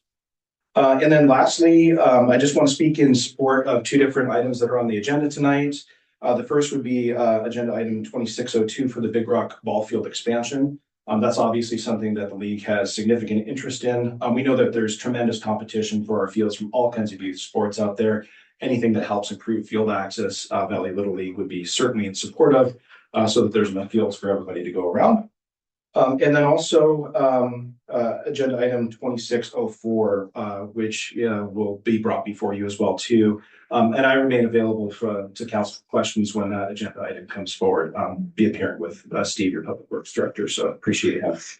Lastly, Valley Little League is here to create community fun, inclusion, integrity, and teamwork in our community. And I just thank you for your time tonight. Thank you. All right. Does anyone else in the audience want to make public comment? No? All right. So we will move on to our consent agenda. Is there a motion to approve the consent agenda? I move to approve the consent agenda. Second. Okay. It's been moved and seconded. All those in favor say aye. Aye. All those opposed say no. All right, motion passes. First is our scheduled items, the mayor's reports.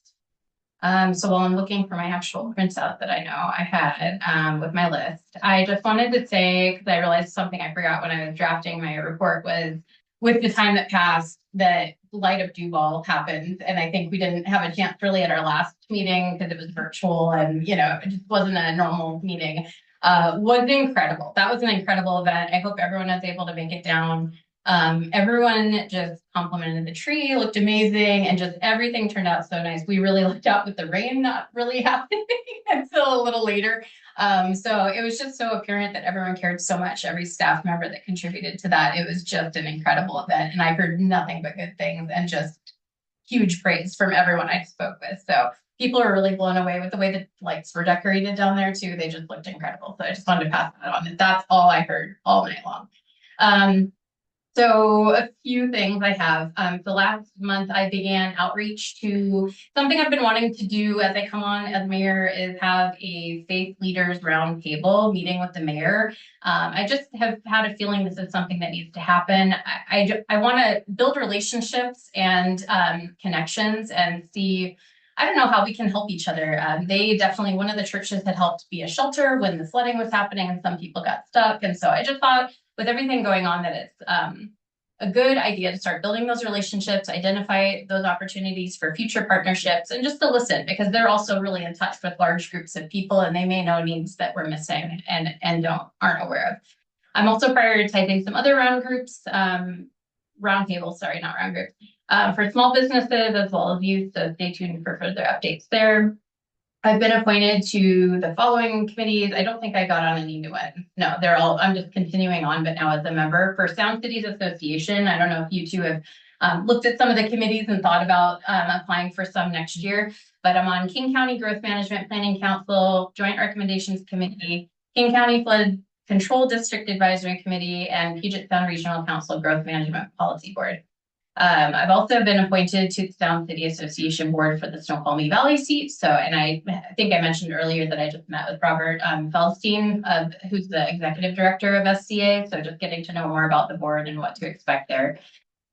There's this Saturday, if you've heard, flood relief benefit concert at Carnation Farms. Tickets are online, and I think Austin Jinx and some other great bands are going to be there. So I'm going to attend that with my family, and it's just raising funds for a specific group of farmers that were really affected. There's a lot of other GoFundMe's and other things for farmers specifically who had big losses during the flood.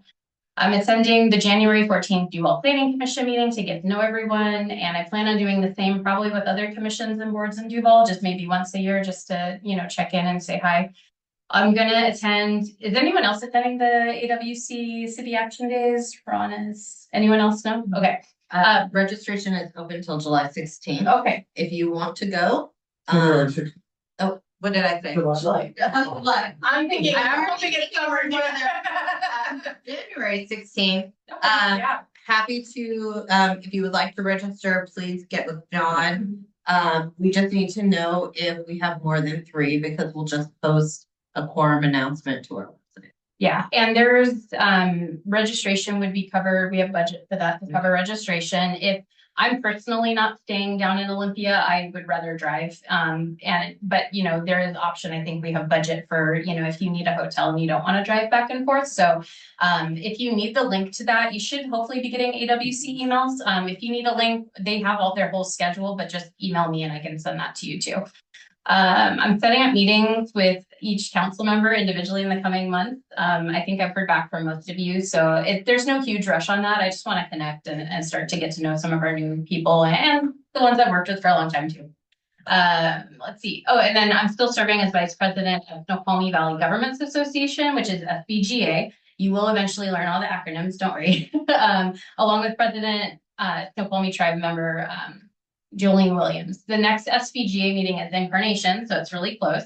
And it's Wednesday, January 28th. And I'm trying to remember if I saw an email about that yet. I remember seeing an email about where it is and what time, and so I put it in my calendar. But there will be a registration open. The same thing with any of these events. If you want to go, you can let me or clerk know directly. He can register you for them. And then if there's more than 3 council members, they just notice that there will be a quorum present. So that's all I have. So I will pass. Oh, and I'm assuming no questions.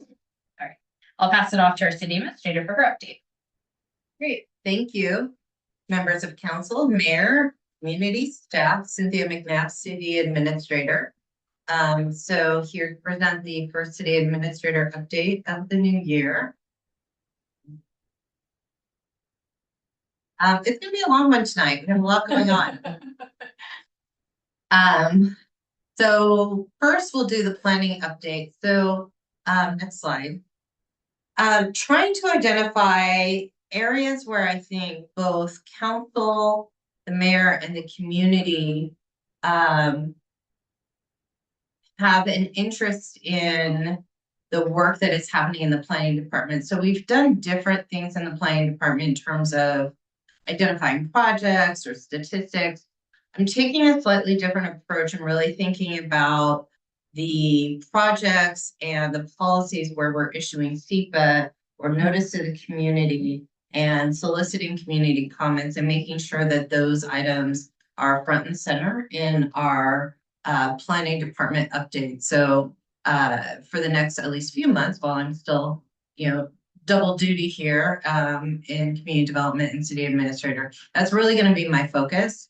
And I'll explain more later on tonight about how I'm going to use this information. So we do have a religious institution that has been issued a notice of complete application. That notice was issued on 8/15/2025. It's the James Society. So I encourage you to look up the James Society and what they're about and what their practices are. Their site plan is for parcels, and I won't read the numbers, but are the 2 parcels behind Corey's Cafe in the Duval Market.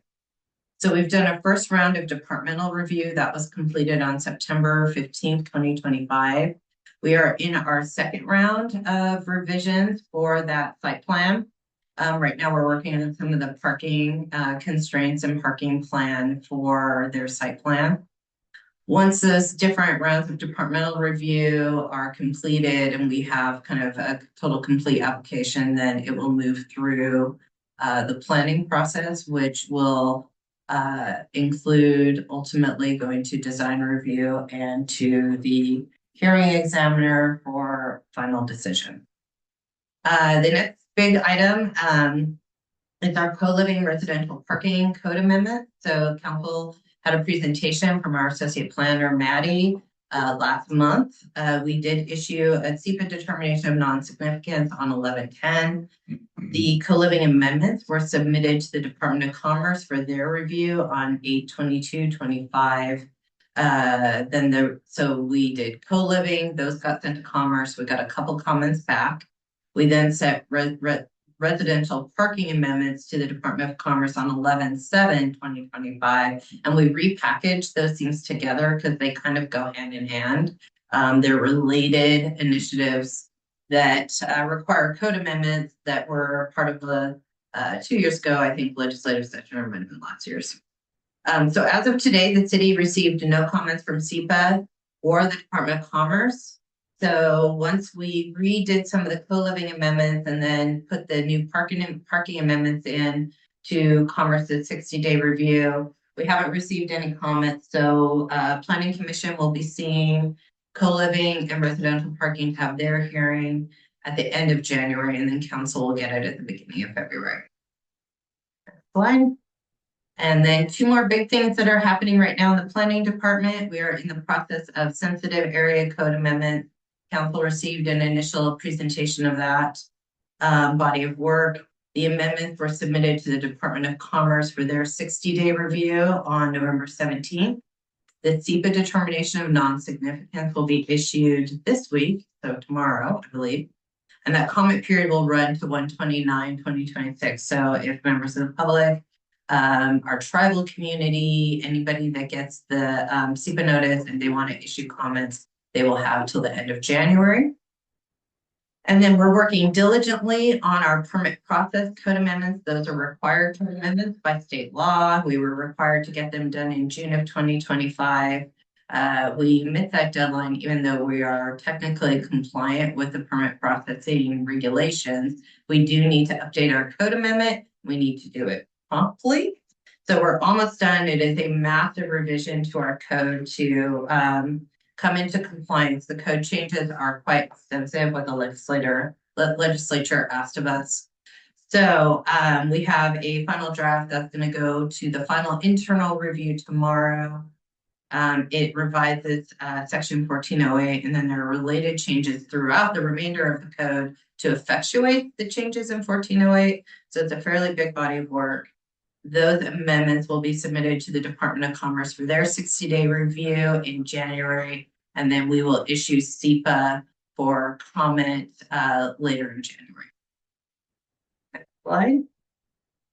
So kind of the same thing on building, less focus on data points that are kind of just numbers without context, and instead really focusing on what's changing in the city, what's new, new businesses, new activity that will have an impact on either our commercial segment or, you know, big development. So the thing we want to highlight in this report is Yellow Hat Wine Tasting Room.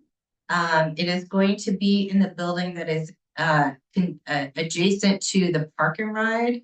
It's a development of a wine tasting room there in the bottom. The tenant improvement permit has been issued, they got their plumbing permit, and demo and reconfiguration of that space will start soon. So we'll have a new wine tasting room here in Duval soon. I'm going to pause there for the building and planning update. Any questions for that department?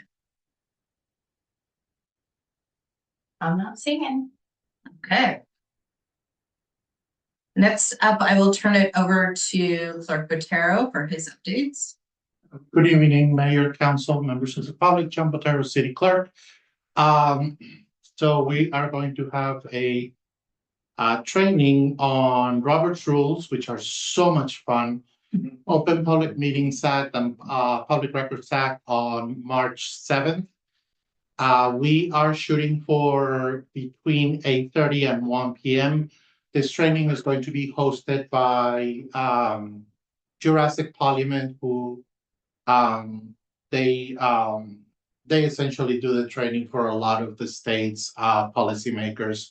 So we are getting the parliamentarian from the city of Seattle and the city clerk from Issaquah, who are excellent trainers. So I will be sending out an email shortly with a link so that you can confirm your attendance.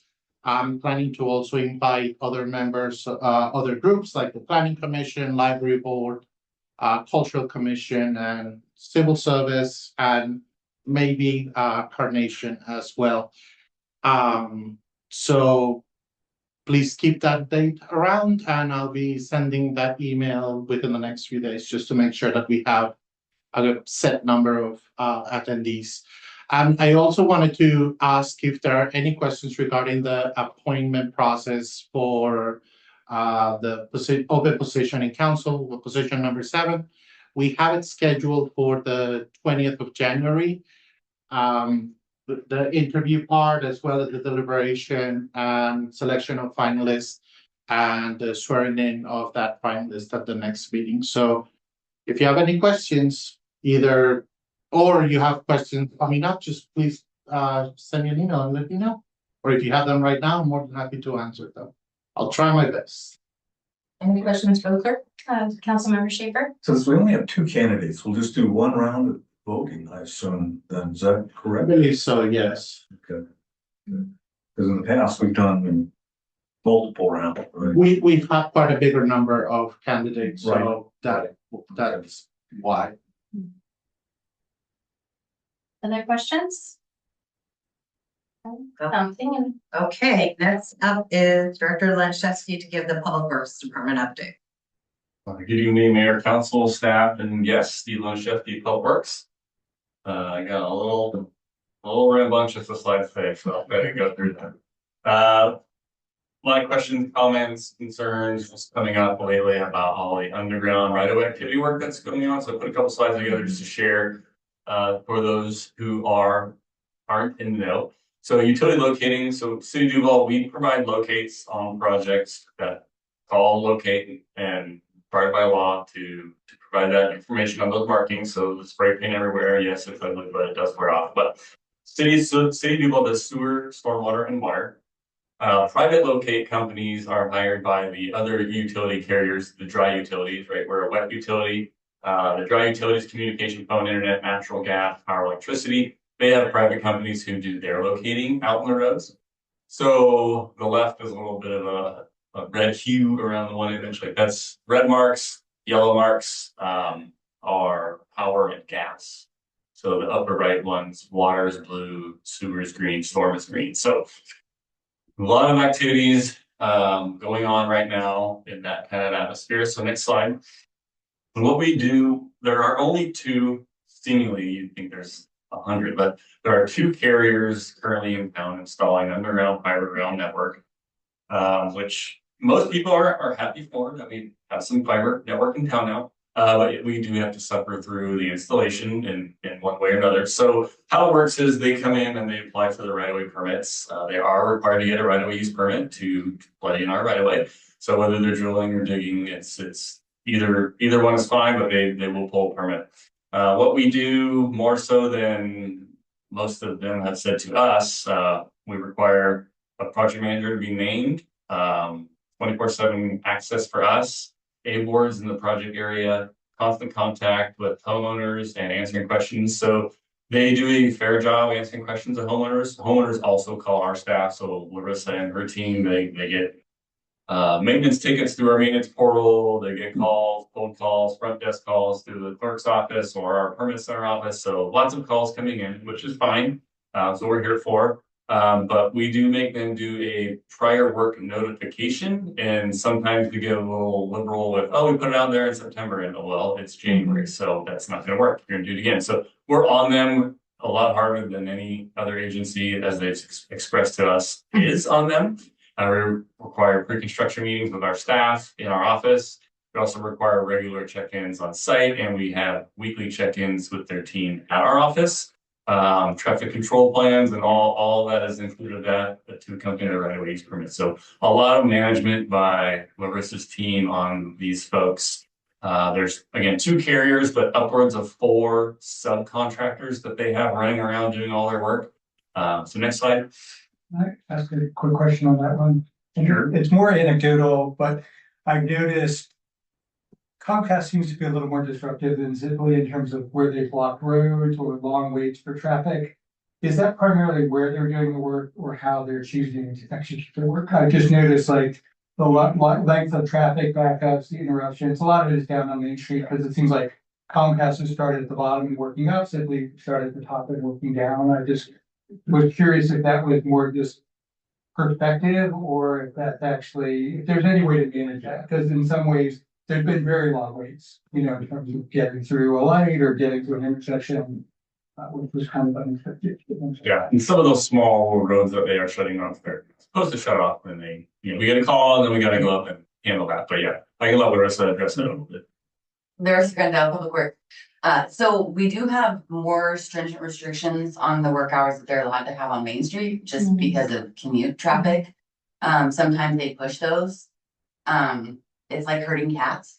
So we do try to make sure that they're off the road. They're supposed to be off Main Street by 3:30. They're not supposed to be on by 9:30, and that means their traffic control is set up and they're working. Because we have median islands along Main Street, sometimes we don't have a choice but to shut one lane and divert traffic to another lane when we can use the center turn. A twiddle, as Steve has called it before, will just shut down the one lane and then 2 lanes of traffic can go by. It just happens to be where they have to have their driller, they have to have their trucks for safety, and some of the other equipment that they need. Specifically, one of the places is just south of the Public Works, the treatment plant. There's that long center island, and that is just, we can't get around it. For safety, they have to shut the lane down and do the one lane.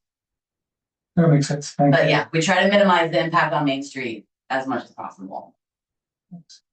So next slide, you can kind of see, yeah, there's impact all over the place. They tend to stay in one area for a little while and try to get their work done. There's a couple phases. There's drilling and setting lines, and then they have another team that comes back and then connects the boxes with flower pots, is what they call their underground subterranean connection box, and then they have another team that runs the wire or the glass technically. Next slide.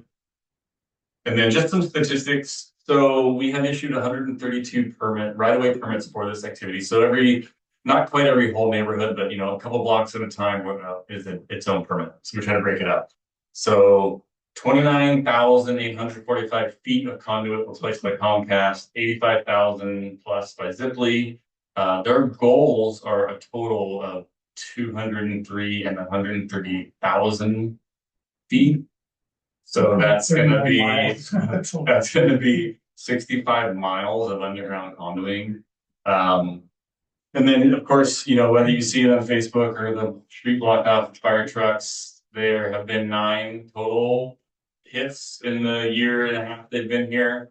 2 to gas by Comcast, 1 by Ziply. They had hit pressure sewer main we have on 3rd Avenue and Cherry Valley Road. Luckily for them, it was not activated. So the pumps had not turned on before we identified the need to repair. Stormwater, which isn't always fun, but it's normally the least destructive. And then water can be pretty destructive. So they did 2 services. One, honestly, not their fault. It was a strange anomaly of some retaining wall work on a private residence after installation of the meter, where somebody put it back without telling the city how they put it back. And it was in the wrong spot. So that said, there have been hits. I'm not gonna, the statistic is a statistic. I don't know if it's good or bad, but it's just what we've got here. So that was kind of some info on the current round of drilling. Next slide, new topic.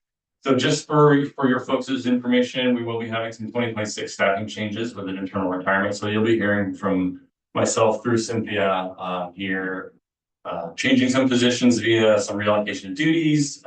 Payroll should be less than actual current payroll. And then we'll bring this forward next month or 2.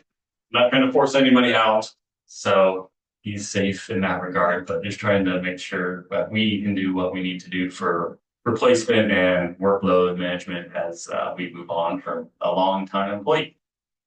Next slide. Just if you haven't noticed, I think I heard Steve mention something about this is the corner of Main and Virginia / WD.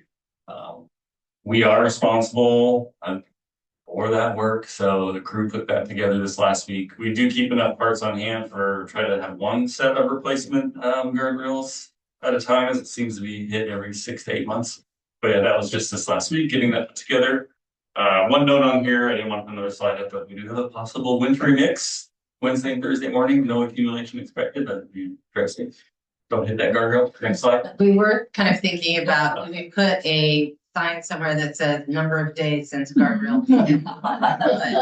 Yeah. I think I heard someone, maybe council member Mercer, say something about cameras. So yeah, it actually came up. I was going to joke with you, like, were you in our office today? Because we were talking about like, would there be a way to get some cameras through WashDOT and some other advocacy work? Like we talked about traffic management with the signalization. So that traffic signal is WashDOT's. All traffic lights on 203 in Duval are WashDOT's. We do not have any control over those other than communicating with them when we find issues, whether lights are out or something not functioning right, or whatever it may be. They're very responsive. However, we don't have that control. So lobbying for ITS, Intelligent Transportation Systems. So this is not connected to their management center in Shoreline. Most every other signal in their region is. So trying to get some upgrades is always a push on our end. So that's just kind of a quick update on what signals we do have. Moving into parks. Good news, we have our $1.7 million check coming from King Conservation Futures. So the 2 rectangles highlighted in yellow are the properties adjacent to Big Rock and the Big Rock Phase 2 expansion that are funded 75% by the King County Conservation Futures grant we were awarded. There's a little money left for some site work to do some cleanup, but that is coming this week, and we're very excited for that, and we're very grateful for that. And we also have Michael Faulkner here with Bruce Dees and Associates. Go over the next item on the agenda for Big Rock. But yeah, a lot going on and a lot of fun stuff happening, including a big check coming. So next slide. We're working on the maintenance and operations center. So we received 9 RFQs, interviewed the top 4 firms, and we currently have selected Miller Hayashi out of Seattle. They are a self-identified minority business enterprise and firm. Half of their staff is was it? It's really hard to see it from the right. I can barely see it on my screen. 50% minority ownership and 50% women ownership. Yeah, 65% women employee and 72% minority employees. So they're not registered through MRSC as a specific NWDBE, disadvantaged business enterprise, but they're working with Ben and his team on a contract, and we likely will have a sort of a small contract to get started instead of like a figure one blank check style where we really get down to the need, and then they can build the scope out of what they see after some interviews with staff and being direct on understanding what the needs are. So that'll be coming the next meeting or two, probably February, not the next meeting. Yeah, they had some great projects. Fashion Island, they did some work. Again, not super fancy, but nice, high quality. Toccoa Public Works, interior, exterior, full campus. So a lot of relevant and local projects of all sizes and scope. And then next slide, today we are working on our water system. We have a big project under design. So it has to do with our the mixing in our 2.2 million gallon reservoir, as well as the pump systems that provide water to the city. So today was some efficiency and performance testing of our pump network. I think as of today, John, I didn't receive any calls at our office. So good news, there wasn't a lot of interruptions or anybody noticed. So that's great. But you can see the guy on the right is actually using a stethoscope style of instrument to hear bearings spinning and other elements within the motor and system itself. So that was an exciting day for us, getting that underway. Next slide. Just to know, the annual report, Waste Management should be coming. I have access to the portal, but the formal write-up isn't brought to us. So the Waste Management will be providing that per contract. And then we did have some folks reach out with some inclement weather issues. During flooding, right, we had to skip a pickup, so you were supposed to be able to put double out and not get charged, but we had people say, hey, I got charged. So we, for some of the new council members, we do have a direct project manager for the city of Duval that we have a direct line of contact to. So I shared the items we had with him, and he agreed, so they'd be working on backing the buckets out and working on just pickups and things like that. So when we hear about it, we can help. And then I think this is my last slide. This weekend is the Recycle Right event. So it's at Cherry Valley Elementary, Saturday at 9 a.m. to 1 p.m. Some small font there on what is and isn't accepted, but this is not like the big bring all your garbage from the yard day like we do in the summer or kind of the fall, but this is other items that we started last year. So polystyrene foam, textiles, electronics, batteries, small things that they have. So they'll be set up a nice little kind of cattle you in and out of the school district property there at Cherry Valley Elementary well last year. So we're excited for that again this year. Any follow-ups for Public Works? Any questions? Thank you. All right, thanks. All right, a couple city administrator updates. So we are beginning interviews for the Community and Economic Development Director position. Those will be the week of January 19th and then probably into the next week. So the last 2 weeks of January, we had a very strong pool of highly qualified candidates.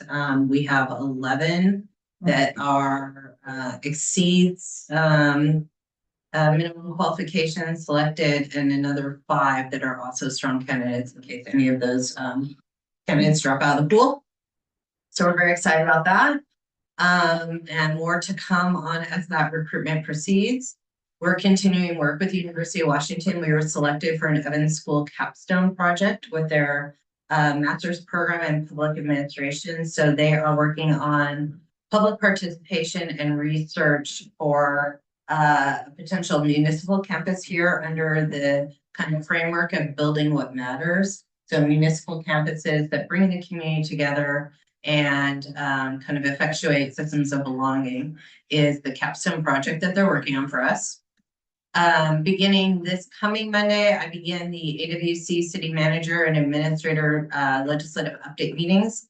Those are at 8:30 on Mondays. That is every Monday. The city managers and city administrators throughout the state get together with AWC and we hear legislative updates during this session. So last year it was every Monday for 4 months. This will be a slightly, smaller commitment this year, but it's really good. We find out, what bills are moving forward, what bills are likely to fail, where we can maybe effectuate a difference. So it's a good call to be on, and those will start next week.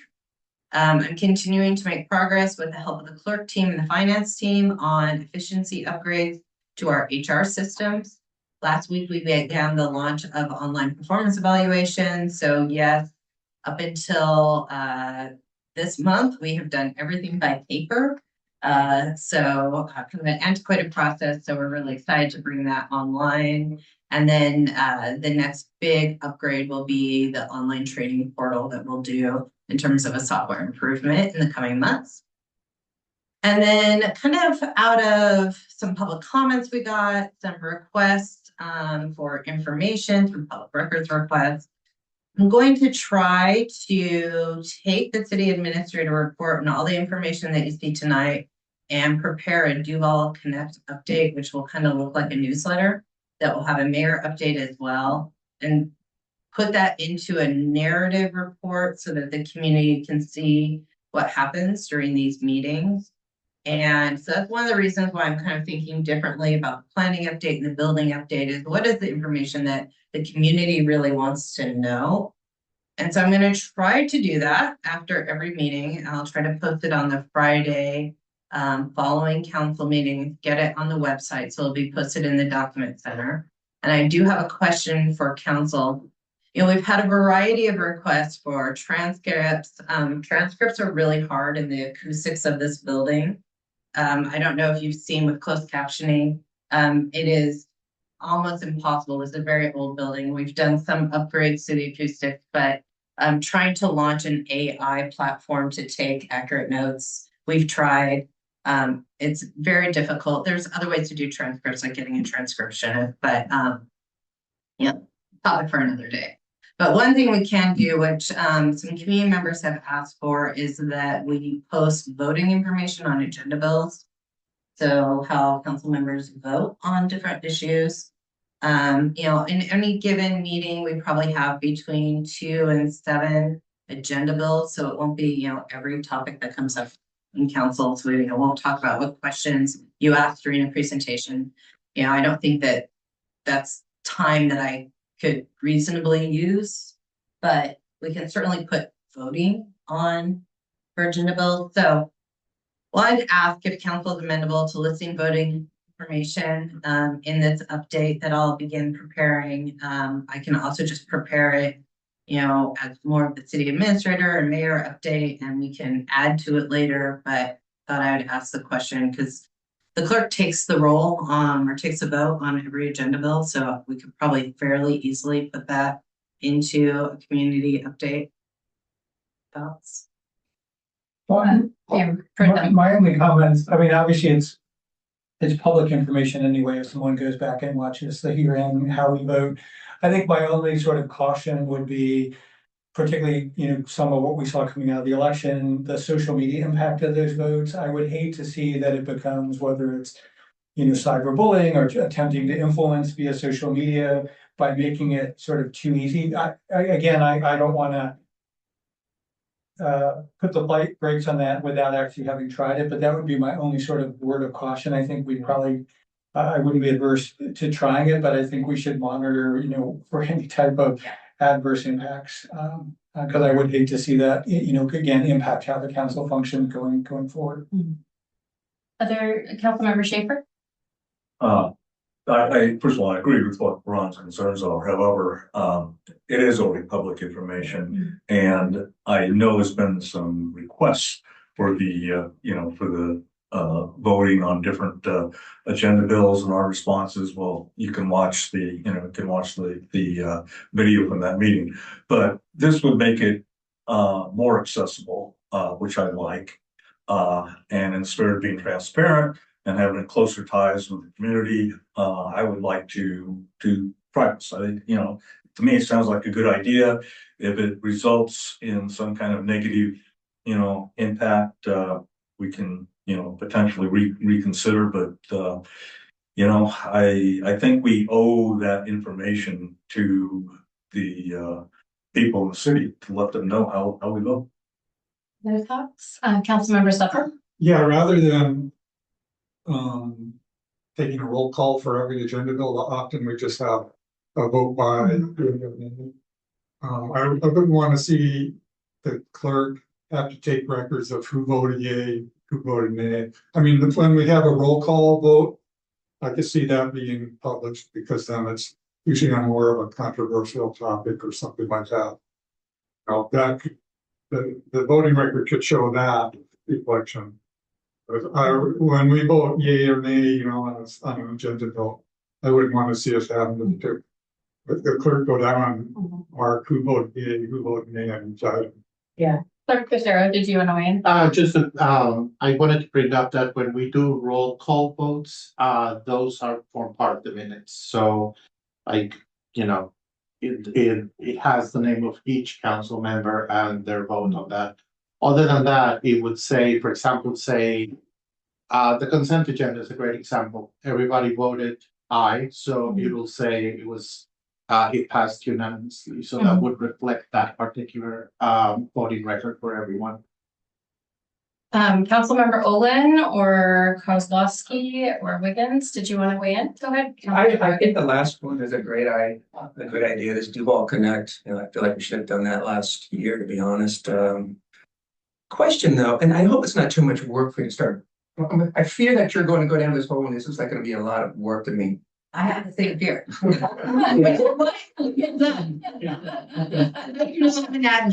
Right, you're going to roll 2 people or something. Yeah. So, if it works well, I'm wondering if there's an opportunity to extend it to the planning commission as well, to give transparency and feedback to folks even further upstream for the applications and permits that are coming into town.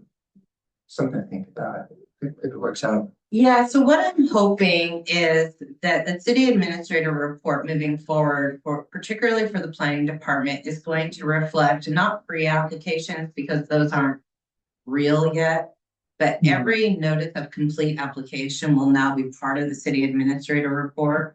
And then when we get a notice of complete application, what I would like to do is then show the community what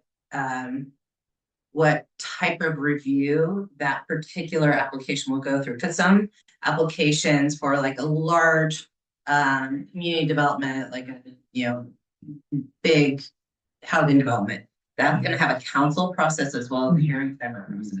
Other things just go straight to the hearing examiner. So my thought is for every notice of complete application that the city administrator report will also show what the next steps are. And then that will transcribe into this. So it could be that we do it for something for the planning commission, but my hope is that I actually get it even earlier upstream. And then similarly with some of the regulatory things or code changes that we do, the city administrator report will start reflecting when SEPA is issued, when public comment is issued, so that all of the, I mean, anybody can see the city administrator report and have been since I got here, and I think even years before. The city administrator report, just so everybody knows, is posted in the agenda packet and is updated either the day or the day after our council meetings. So this update is readily available to the community, but we embed it in the city council meeting, and so sometimes it's hard to know where to find it. So this will be a way to kind of take the information, not ask city staff to do a new newsletter because they don't have time for it, and try to kind of build another communication tool off of the communication tool that I already produced for city council meetings. Councilmember Kozlowski, did you have an opinion on it? Regarding the point of the votes being published, I think I agree with the concerns that have also been raised, but I am supportive of driving it. Oh, Councilmember Olin, did you have any thoughts? Or are you okay with voting information being in those updates?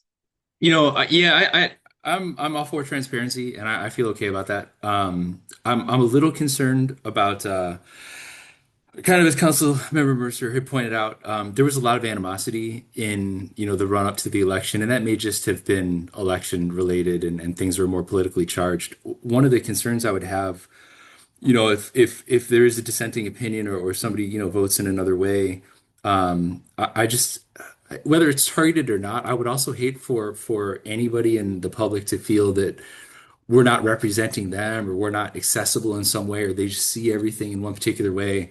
And so I wonder if some veil, I mean, obviously, if people dig deeper, they can find it. I don't want to hide anything, and I'm never ashamed of anything I vote for, certainly.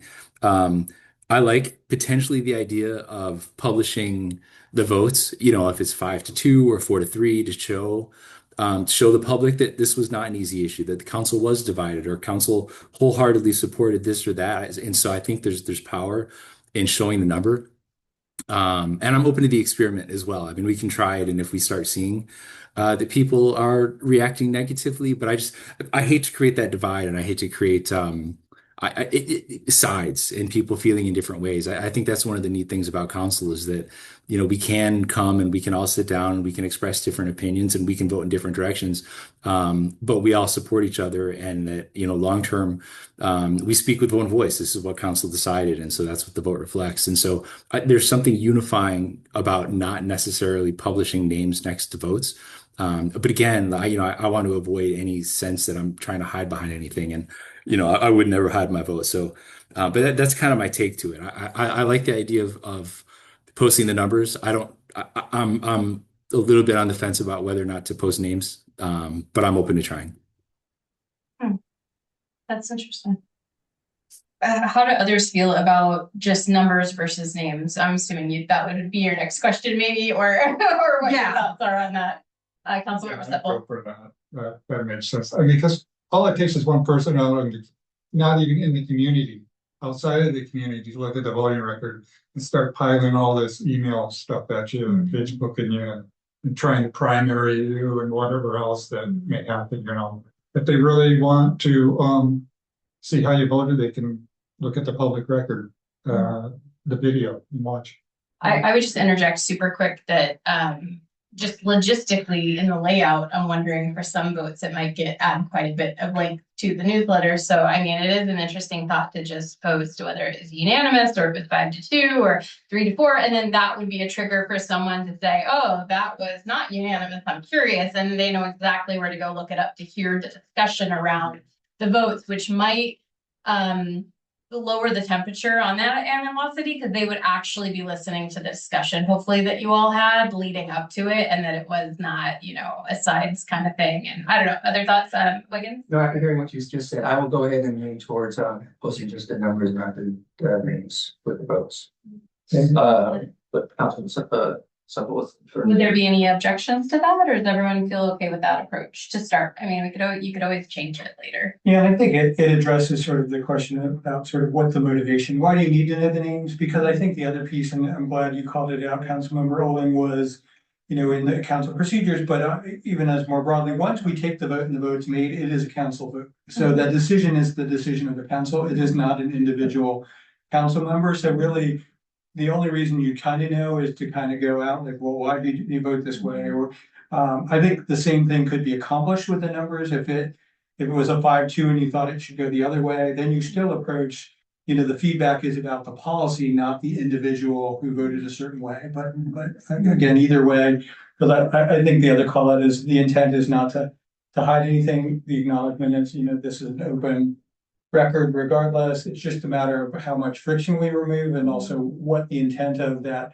publishing the vote is. Is it really to know how the council voted, which case the numbers should accomplish that, or to know how individual council members voted, which is got more of a political context to it. Councilmember Schaefer, do you feel okay about that, or? Yeah, I don't have a strong feeling, I guess, one way or the other. I'm willing to, any step, even just publishing the numbers themselves, I think is making a step forward as being more transparent.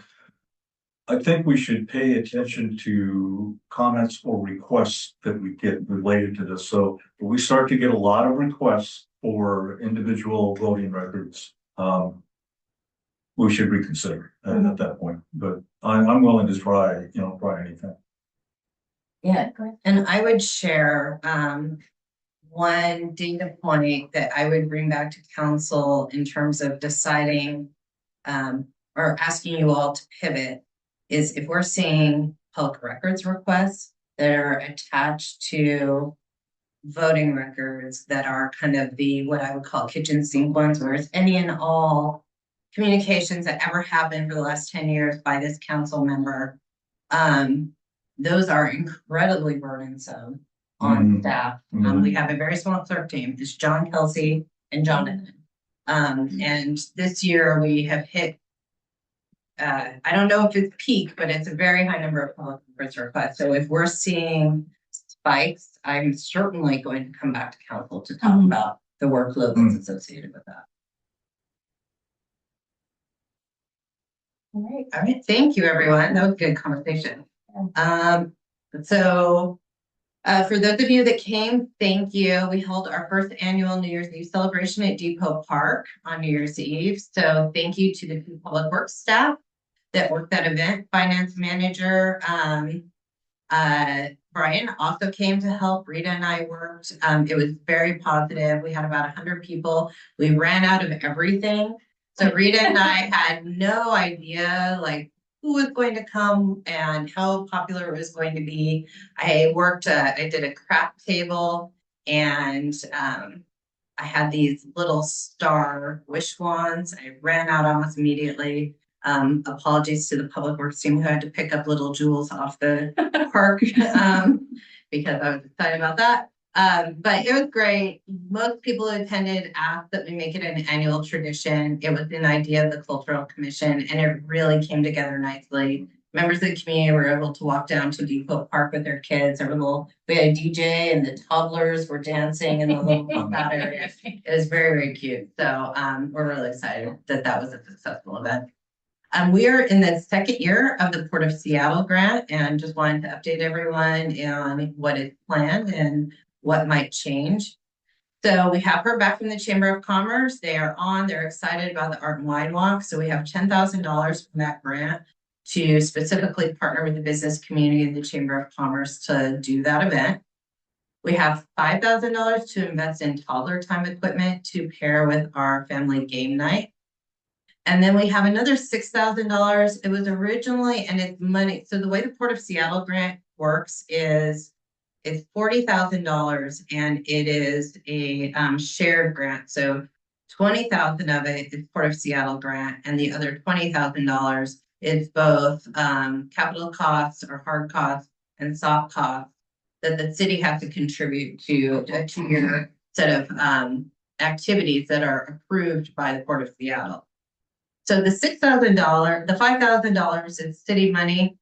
We haven't spent any city money yet on this grant because last year was the music crawl.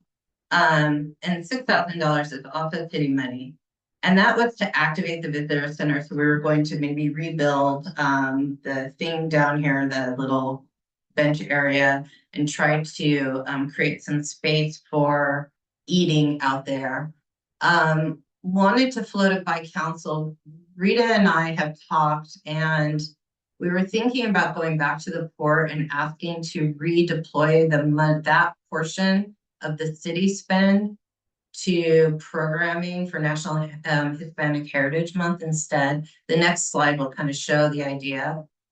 Given kind of like our community and the attendance at our events, I think it would be really positive, kind of like Foley, that we do something very specific, a certain set of programming for National Hispanic Heritage Month. And so kind of wanted to take the temperature of council if you'd be okay going back to the port and asking to redeploy that money. So on the right is kind of what we had in mind for the toddler time, is putting that out during summer months. We'd probably put it here in the parking lot along with our family game night equipment that we got through a grant through Councilmember Perry's office last year. And then the flyer is a flyer that I found from Pasadena, and the programming associated is just really fantastic. They have a movie night, a series of dance workshops, painting, print and paint frescoes, cooking workshops, and a whole month of programming. centered around Hispanic heritage, and I think we could do some really wonderful things here in Duval. So kind of wanted to take the temperature of council and see if you'd be okay with the money for visitor center activation was really around beautification of the outside of this building. I think the money could be deployed maybe a little more meaningfully, but wanted to take the temperature of council before I got on the phone with them. I'm fine. Anyone not good with that idea? Sounds like something great to give a shot at and see how it goes. I don't know. Was the last dollar amount that was in question, the 6,000? Is that what we're looking at for this? Yeah, so if you go back, it's just the 6,000 that was specifically identified as money that we would spend to kind of beautify the outside of the visitor center. And that's the portion that we would redeploy to do a month of programming for Hispanic heritage. Councilmember Schaefer, you had your hand up? Yeah, no, I also like the idea, I'm not, sure about the trade-offs as far as beautifying the visitor center here, but I very much like the idea of the cultural event. What about the music hall? Do we have any funding anywhere for that? No. So, very good question. So we will be opening again in about, I think Rita and I talked about opening it on January 20th. So we have two kind of community grant programs that we allow community members and nonprofits to ask the city for grant funding. So the one that we've had historically for years and years is the Human Services Grant. We give a grant per year to Empower Youth Network, the Hope Link. So that grant application program will open in January.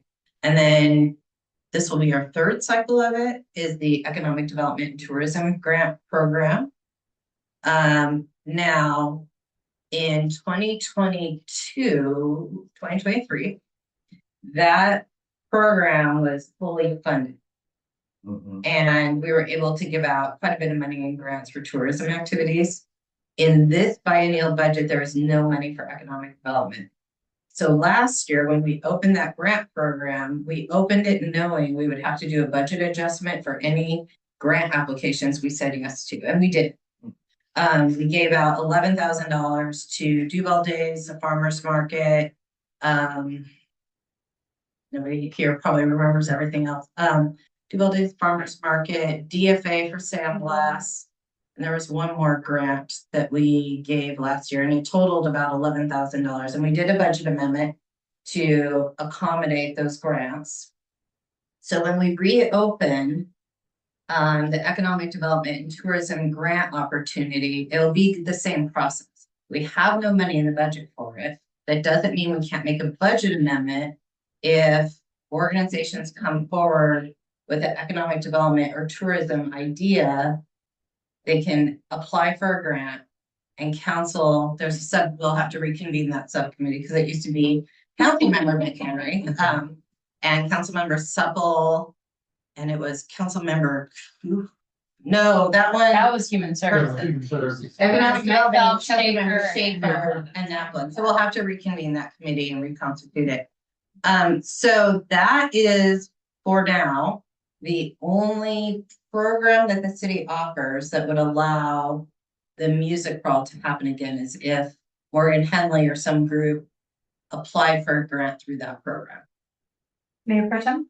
And sort of not to, this is a discussion for another day, sort of a future meeting, but I know the other caveat around that was with a number of these grants, the Port of Seattle is unique because it has to be different every year. But even on the broader grants, we were looking for seed money, not continual funding. So that's the other piece. Is I appreciate the music hall as well, but we should not necessarily be the primary source of revenue year after year. It's like we talked about reaching out to the Economic Development Board, or the mine just going, the Chamber of Commerce, Chamber, and various things to basically do some partnership there. So that was my only other, sort of caveat is I think we didn't give full grants, we gave partial grants, and we distributed it more evenly. But that was the other sort of not necessarily unspoken, but it was to essentially seed these activities so they would become self-sustaining going forward. And I think that has not always been the case. So maybe when we put those grants out, how we codify that within the language is probably important as well. Yeah, because the first year we did it, we gave a $20,000 city grant to the music crawl. Last year, it was funded from the first year of the Port of Seattle grant. We used our $10,000 from the port to fund the music crawl.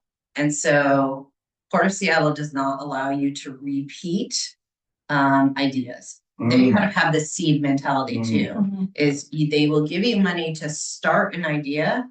So for instance, if we use Port of Seattle money to do National Hispanic Heritage Month, we couldn't ask for it again. We would have to then incorporate it because it's also meant to be seed money to. So the better example probably is the Art and Wine Walk. $10,000 to reinvigorate the Art and Wine Walk. Next year, when we apply for the Port of Seattle grant, which we do every year, we're going to have to come up with a whole new set of ideas. Councilmember Wiggins? Yeah, so when I saw that 10,000 for the art one, I really thought it was part of the music crawl. So I apologize. Can you not just add music to that? You say and music, and then you get That's not a bad idea. That's not a bad idea. You're already going through. You're Yeah. already hitting the Yeah, businesses. right, Play some right. music, and you're there. Yeah, that's more of a. You wanna go back? Yeah, sure.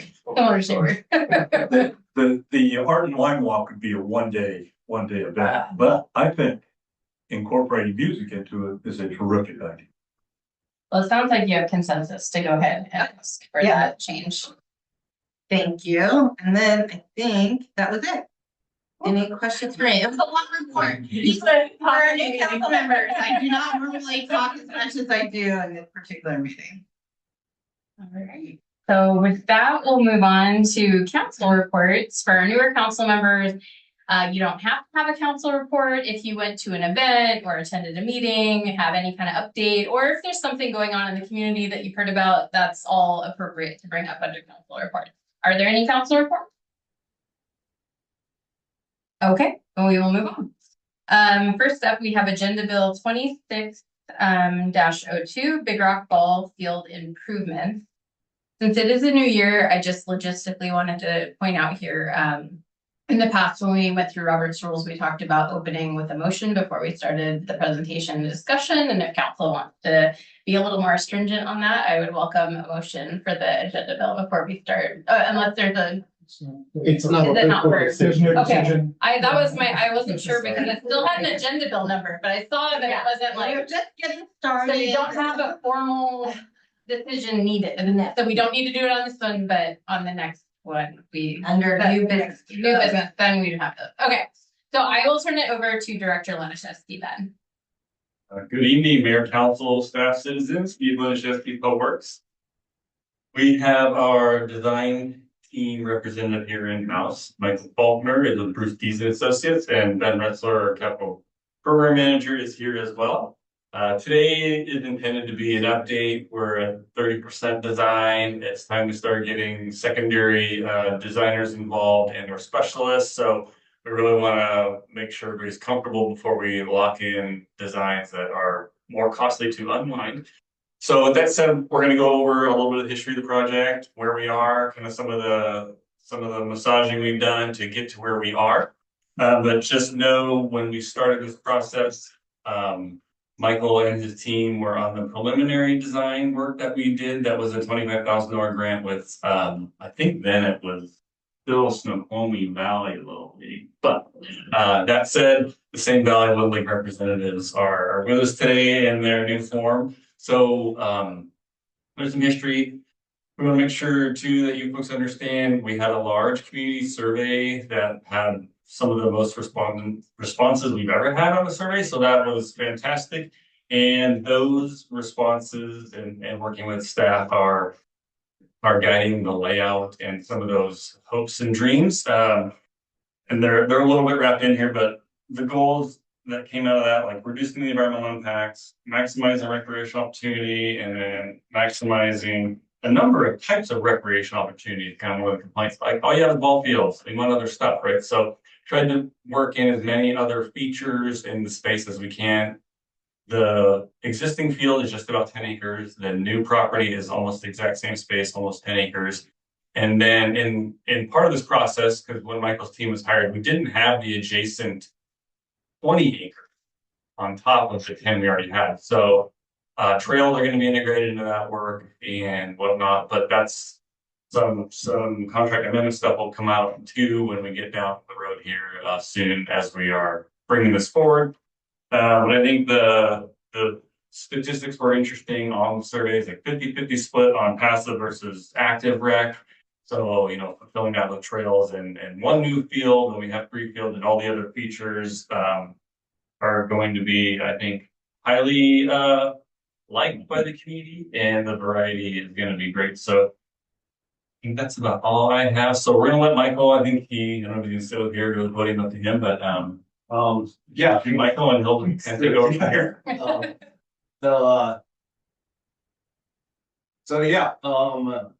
Yeah, we just want to go through kind of that whole planning process and how we've gotten to where we are now. So we've put together a series of slides to really walk you all through that. So, and yeah, I'm Mike Faulkner, project manager with Bruce Stevens and Associates. We're consultants on the project.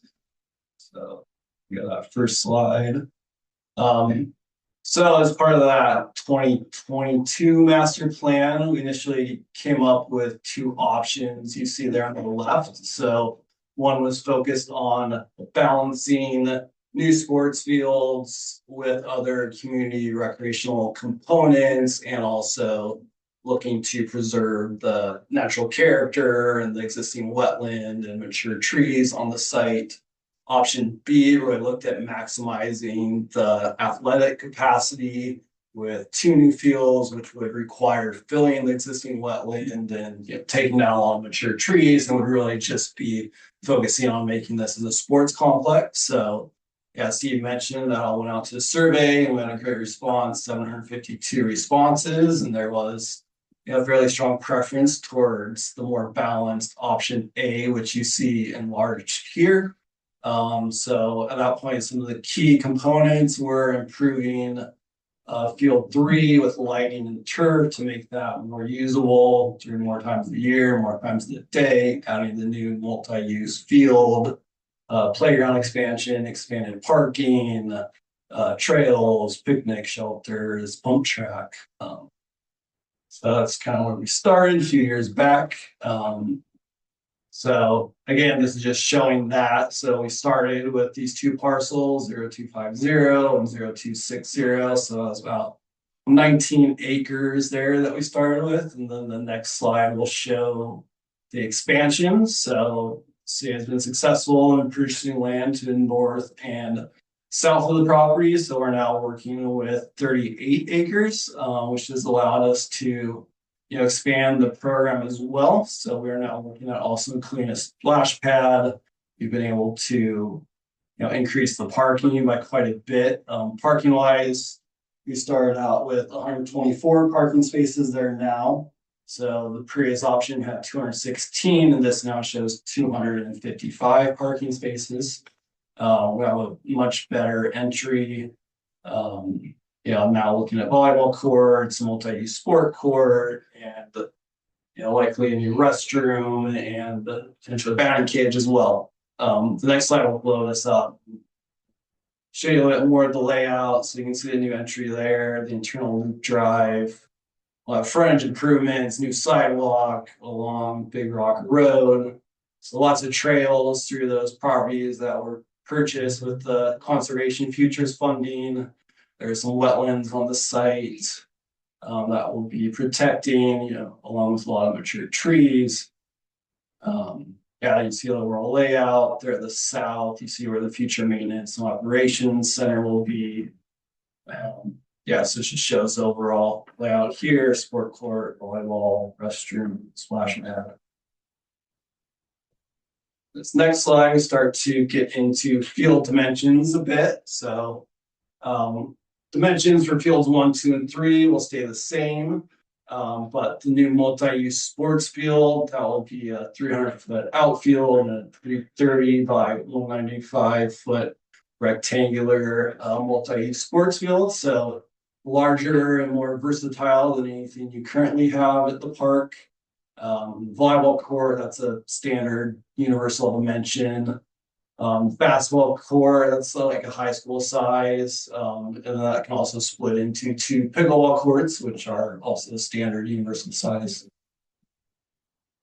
So next slide. So see field 1, it's a 330 by 180 fields that primarily can serve youth and adult recreational groups. Field 2 is a 220-foot outfield, and that can be split into 2 180 by 104 fields. So that's really youth fields and also sports high school fast pitch. Field 3, the Little League field there, again, primarily youth and high school fast pitch. But the new multi-use field will provide more versatility for some older youth to use that field, as well as adult recreation and some high school use. And then the 330 by 195 field is very versatile for youth, adult recreation, and high school use. They got a multi-use sport court and volleyball court. Those are pretty standard dimensions. So this shows the sports currently supported with existing fields 1 through 3 there on the left. So again, a lot of youth sports, high school fast pitch, baseball, it's t-ball, coach pitch, Little League minors and majors. But with the new multi-use field additions, we'll be able to move up to Little League intermediate, juniors, seniors, high school JV, as well as some varsity practice. It's not really varsity size, but if you get much larger than a 300-foot outfield, you start to lose versatility with some of the youth sports. And that 300-foot outfield is also a great dimension for adult recreational softball. The field sports will now be able to support full-size soccer, U13 through 19, high school adult recreation, same with lacrosse and ultimate frisbee.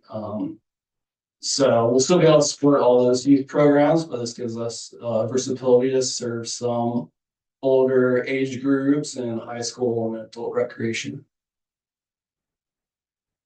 Yeah, then we understand there's some concerns. Unfortunately, we don't have the greatest orientation, just given the way the property is laid out. There's not too much we can do about that, but we are looking at some ways to alleviate some of the sun issues with things like batter's eyes. That's the top right image there that provides a dark backdrop so the batters in alignment with that as they're looking towards the pitcher so they can see the ball better. And also put screening on the outfield fence to help with that as well.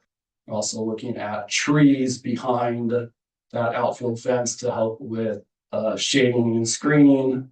The multi-use field challenge there with the pitcher, so I can see there on the lower right options for screening that backstop that will help with the sun as well. All right, so moving on from fields, look at parking and restroom demand here a little bit. So we looked at this a couple of ways. There's a field-based method and then the traffic report method. Transpo helps us with the traffic report. But look at the fields. So, say we have 4 total fields. We assume approximately 40 to 60 vehicles per field. That gets us to a total peak vehicles of 160 to 240. Assuming 2.5 people typically per vehicle. Those are estimated peak use of 400 to 600 people. So pretty standard planning ratio for restroom. There's 1 restroom per 60 to 80 users.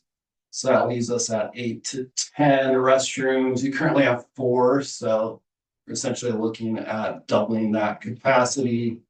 The traffic report method, so they clocked trips in and out. So it was about 120 cars coming in and 148 going out. Based on that, they would demand about 240 stalls. We're showing 255 stalls in the latest plan. So this method would assume 2.5 people per stall, get us to 640 users. And again, we divide that by that 60 to 80 users, and that leaves us to the same conclusion of a need for 8 to 10 restrooms. The trail system, I think this is one of the exciting components about this project. So, you know, we're looking at outer loop trails, inner loop trails, connectivity between all the various amenities, a new sidewalk along Northeast Big Rock Road. But overall, you know, if you add those all up, it's 2.5 miles of trails, which is really great. And we'll be looking at a variety of trails throughout the park. We get into that a little bit more on the next slide. So primary trails, those will be asphalt. So those are very ADA friendly, durable, good for maintenance vehicle. So those will be nice and wide. Then some of the secondary trails throughout the park, we'll look at some more nature friendly crushed rock trails that are a bit more or a bit less invasive, more permeable, less impact on the forested environment. And then when we are dealing with wetland areas, we're looking at boardwalk trails, which are elevated and permeable, very low impact on the wetlands, but also quite expensive. So we're looking to limit those as much as possible as well. And we just wanted to show some images of some of the menus we're looking at, since, you know, not everyone might not be familiar with these. So, you know, for example, the splash pad, this is the open paved area where you have spray features, very popular in the summer, get a lot of use. And we're hoping to have this serve as a bit of a plaza space in the colder months, so it doesn't become like an unused space in the park. Then on the right there, pump tracks. So these are very popular in recent years. It's essentially a undulating track with hips and banks, and the idea is that you can keep your momentum throughout the track by pumping your bike up and down the undulation versus having to pedal. But, you know, very fun, popular features. And just a couple of character images of, you know, what we're thinking preliminarily for the pre-engineered restroom and pre-engineered pavilions. So, you know, these are nice off-the-shelf, already engineered products for the park. Pavilions provide shade and shelter. And yeah, with that, thank you. So appreciate having the opportunity to work on projects. Or did you have more, or are you ready for this question? Just to add on one thing we did do also, we did do some evaluation of the levels of services. So just like a road, you have levels of services for, you know, sports fields and those features. The community kind of said they preferred the non-two field, new field, but one new field and stuff. You know, we had Michael's team check the level of services, for the new field in and amongst keeping the 3 fields, but converting field 3 from grass to turf certainly gets us to a high level of service for the community and not having to add a 5th field. So that was something I know, one, it's nice and cost effective, and then 2, certainly environmental ramifications are minimized when we are not taking anything out of the environment. So not that there won't be black bear mitigation and other invasives to remove in the whole scheme of things. And yes, it will be higher maintenance in some of those areas for the beginning years while you set that up and get, you know, things encouraged to not come back. But yeah, all in all, staff's very, very happy with how it's turning out. We couldn't be more pleased with getting some adjacent parcels to expand the service types and not trying to squeeze trails in what we have, but like having it be, you know, a massive park with dozen separate amenities is going to be quite a feat. So yeah, just wanted to share, see if you guys have any questions or thoughts. Open for all. Any question? Councilmember Wiggins and then Supple. Yeah, back on the design, I saw some wetlands. Are those drainage ponds or actual ponds that people can walk to and feed ducks and put their foot in water? There's quite a few. I think they're ephemeral. They probably have water just during like heavy times of rain, like this time of year. They probably have some standing water in them, like kind of bogs. Okay, so they're not meant for people to go and walk to and have their dogs splash in or anything like that. Yeah, I know, and Gavin's not here. He's one of our PMs. We've been out on the site in all seasons. We haven't really encountered standing water. And I don't think we haven't gotten a final design. I'm fairly certain we're not having to enhance any wetlands. Obviously, we'll be cleaning up buffer areas and whatnot, but we weren't intending to make, Man-made ponds, yeah, but okay. yeah, and the city engineers reminded me wetlands don't always have standing water. They can just have a wet feature of the soil. So technical, Can I ask one more question? Yeah, sure. The trails, is the expectation that use of the trails would be by the pump track people and maybe people with dogs and joggers and walkers and mountain bikers, or who would be limited or restricted from the trails, or is it open to everyone? So I don't have a pointer here, but the center bottom part of the screen, you can stay on slide 5. Okay. Yeah, that one there. The pump track is a specific area and there's nothing that's not moving. So yeah, pump track is, as you saw, it would be, this is a really big space, so it might be hard to understand the scale on a plan, but the pump track is going to be in this region. Like it'll be there, it'll be fixed. And yes, you can ride a bike technically anywhere you want, but the intent of our grant is for low impact. So walking, jogging, maybe a little kid on a Strider bike kind of thing with their parents, dogs, sure, but not necessarily mountain bike style trails. Yeah. No banks, no, quick moves, no jumps. Right. But yeah, that's the intent for the trail network and then the pump track itself. This linear loop trail, we are a lot more flexible. Again, because we signed a contract, right? We have to keep 85% of the land and those 3 parcels, 1, 2, 3 as natural. We could obviously put trails in them, but we cannot develop 15%, more than 15% of the property. The trails are not included, but we're going to have trails everywhere. But yeah, and this is the piece that we bought with, city money and its own, we can do whatever the plan develops to do. So this trail network can be a little more liberal on, maybe it's a little wider. So you could have a kid on a bike, your preteens and stuff with their families while their sister, brothers playing whatever, and they're wandering around. Councilmember Supple, and then we'll go Olin. Yeah, I know that parking has been a problem with the existing facility, and I don't see any plan for the existing parking lot down there at the bottom there. What's happening with that? So the parking lot that exists stays. Yeah. And then, like Michael was saying, the number of new stalls is 255, and then a secondary exit, and then an internal loop to get people in and around. Where's that? So existing exit is right here, Oh, okay. and it's a common in and out. And then the new exit will be where the Fink house is, where the yard will go, the MOC. So that'll be a shared access for operations as well as the park, and it will all connect. Will the overflow parking or extra parking be available in the future maintenance operations center area, or is that going to be blocked off? The intent there is at some point to probably fence it off, but I think there will be opportunity for some overflow parking. Because when you have this operating, it's peak between 4 and 8 p.m. The crew's gone by 3:30. There's no reason to not have that cohabitation of parking. But I think the numbers are really good on what we have. We don't want to overpark, right? You don't build a parking lot at church for Christmas mass. Like it's just not how it goes.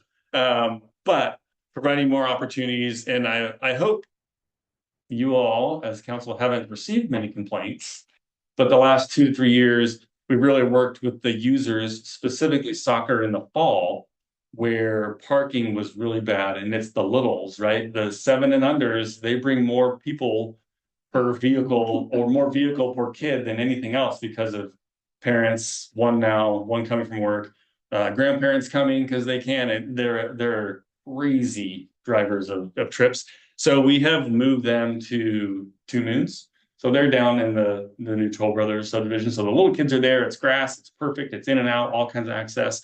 No complaining there, less complaining here. So I think all in all, just trying to manage with our new policy too, like staggering times of rent and usability of the space is just trying to manage it more. So yeah, we want to build an appropriate size parking lot. We don't want to overbuild, but we certainly don't want to undershoot it with our one opportunity. Councilmember Olin. Yeah, 2 things, I guess. First, it's beautiful. I love what you guys are doing. I mean, it's really exciting to see this coming together. In terms of parking, one comment on parking and one comment on trails. In terms of parking, I've seen a lot, and especially since now we're entering into the more concrete design phase, I've seen some things in city planning coming out of, I don't know, I think it was Japan or in the Netherlands, maybe even Germany, where they're starting to use new like parking lot flow designs, more angles and things like that, which is a little bit less intuitive for us here in the States, but it tends to allow for greater traffic flow and more cars in the footprint. And so I just wanted to mention that as something potentially to look at, maybe given the shape of what we have here, that proves non-applicable anyway, but I wanted at least to mention it before we go too deep in the design rabbit hole. And then the other comment was relating to the trails. You know, I hike a lot out at the Redmond watershed. And so it makes sense to me where we have the elevated trails, you know, in the wetlands. And it also makes sense that we have some ADA friendly concrete, but you also have some of the paths that are the broken asphalt or the, you know, the crumbled asphalt, crushed rock rather. And I wonder if that's necessary. It could be that we just leave it bare ground, and that proves to be less costly long term for not having to constantly replace the crushed gravel. So just a comment for that. Yeah, I think for ADA compliance, we will have to have certain routes that will need to meet the standard. But yeah, we can talk to Michael about other opportunities, but you know, slip and falls and parks and liability, you know, our city administrators and attorneys, so you don't be mindful of those attorneys. But yeah, it's a good comment. Thank you. Mayor Pro Tem? It's sort of a brief comment. I mean, to echo what Councilmember Olin said, I like the design, and a lot of it is just incremental changes, but it really, you know, work that Michael's done to sort of rework the space, particularly even adding the internal loop drive, you know, before we had sort of the pass through that creates some alternate entry. I think you addressed one of my questions, Steve, was around sort of the hours of operation for the service yard versus, and I know like weekend and after hours, that's when most of the sports activities occur post-school. I do like the idea of the overflow, even if that's like with two gates, an internal gate and an external gate, and one can open just to provide some flexibility, but that's more tactical execution when you get into that level of design. But yeah, really well thought out. I think the community is gonna, you know, really appreciate, particularly you know, we talk about the tree retention policy, but to see it executed in a park space as well, where we can retain some native cover, we can, you know, take advantage of the wetlands, and to Councilmember Owens, you know, not having to always go to the Redmond watershed, not that far away, but you know, if you want to just, accessibility is I think a key issue for the community as well. And then two last points, just real quick. We're not trying to abandon the playground we have. You know, that was provided by Eagle Scouts. So we want to be thoughtful. So we'll look into, you know, maybe relocating it, and maybe spatially we can even have another small pocket park area somewhere now, or at another park. So we will look at that, not just to, you know, throw something away just because it doesn't quite fit the full build out. So we will be looking at that, and like, you know, this park I think is be really a special park for Duval. I mean, part of Bruce Dees and Michael, like one of my favorite local parks as a coach and a parent is Perigo, you know, down in the east edge of Redmond. Like that was one of their projects. Like think of that here, and it's yeah, pretty cool. Councilmember Kozlowski. Like many have said before, I'm absolutely really excited about this. I think two pushes I would encourage you to think about. One is I'd love to see if we can somehow fit a cricket field template into one of the multi-use sport fields.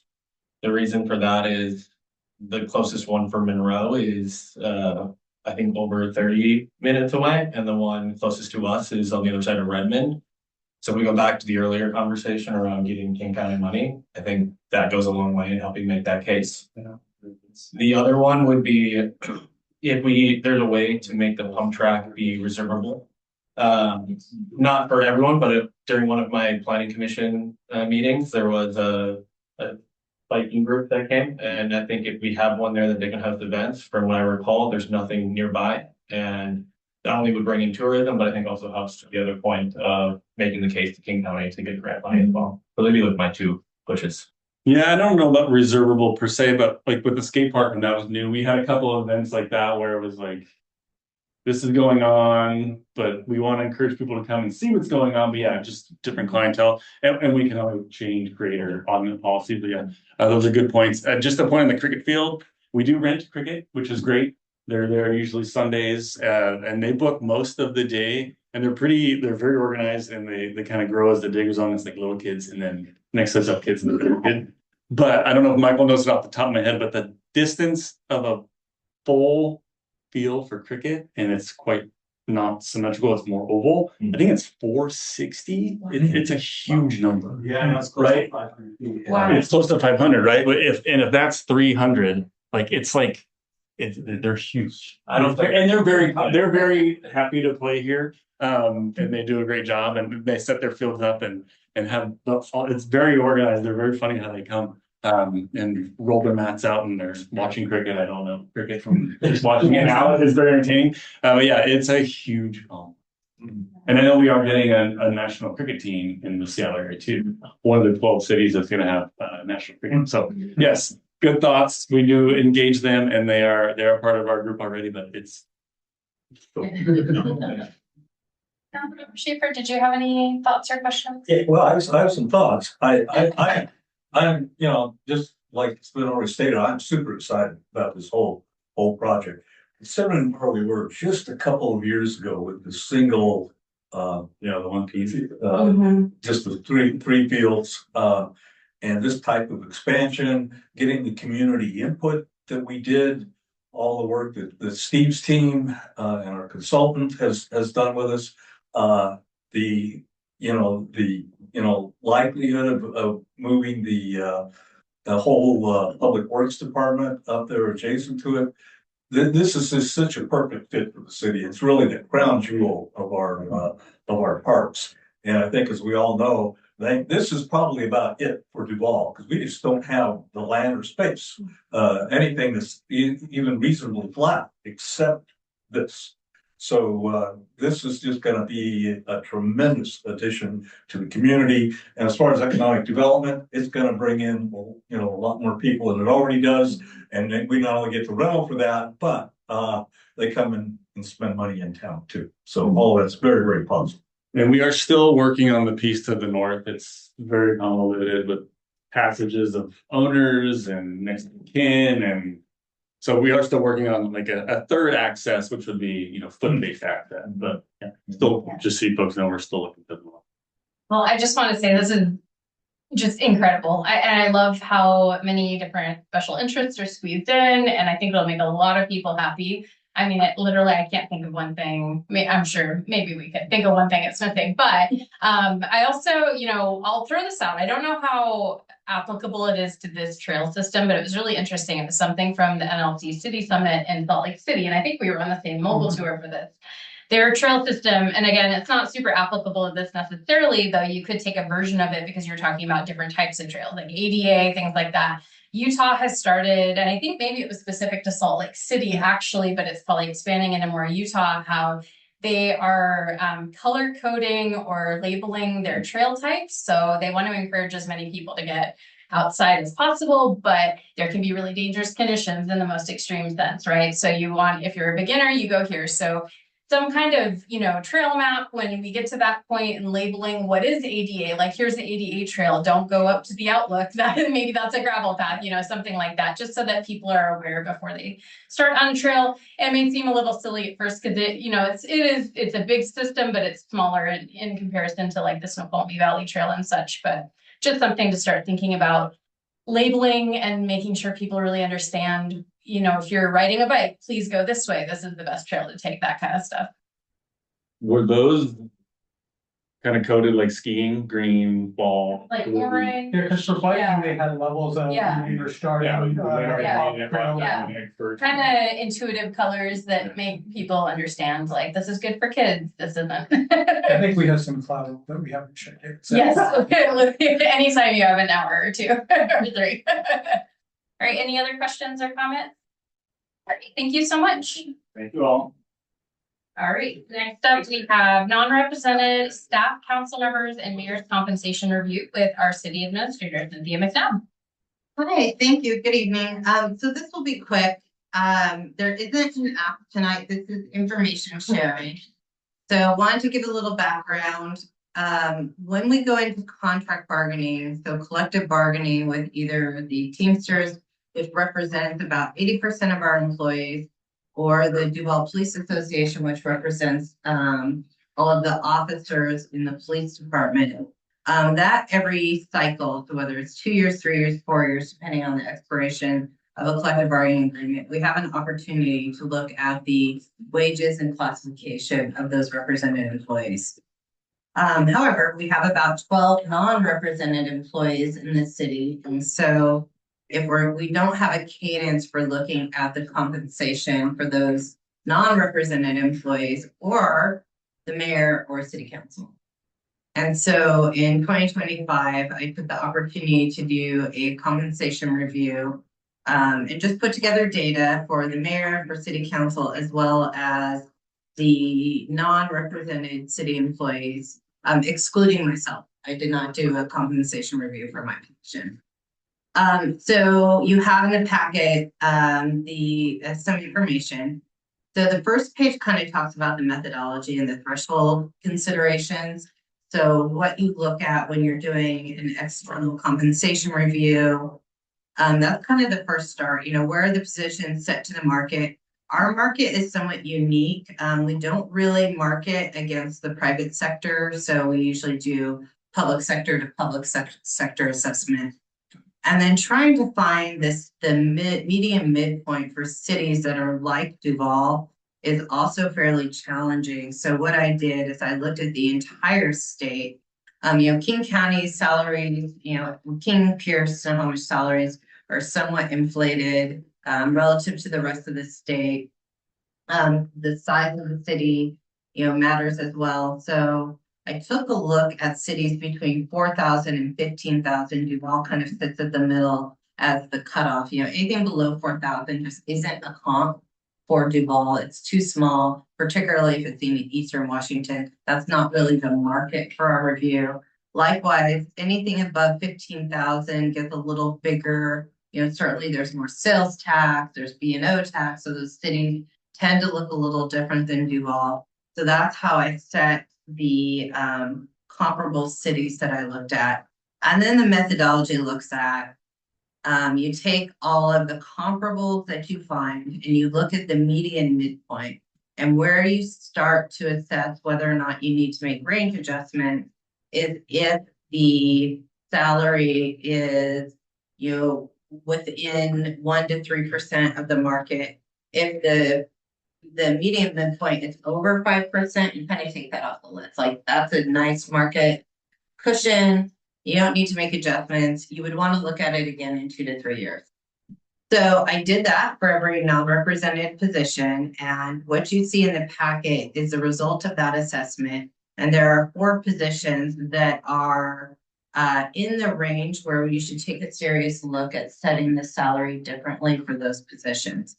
And then I want to I'll go through them each because they're all a little bit unique, and I want to just highlight some of the considerations that council and the mayor should consider when looking at the compensation for these positions. So we'll go to the first one.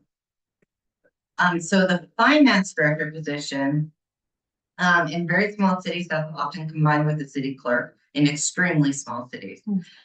So I excluded positions that are combined with the city clerk to find that midpoint.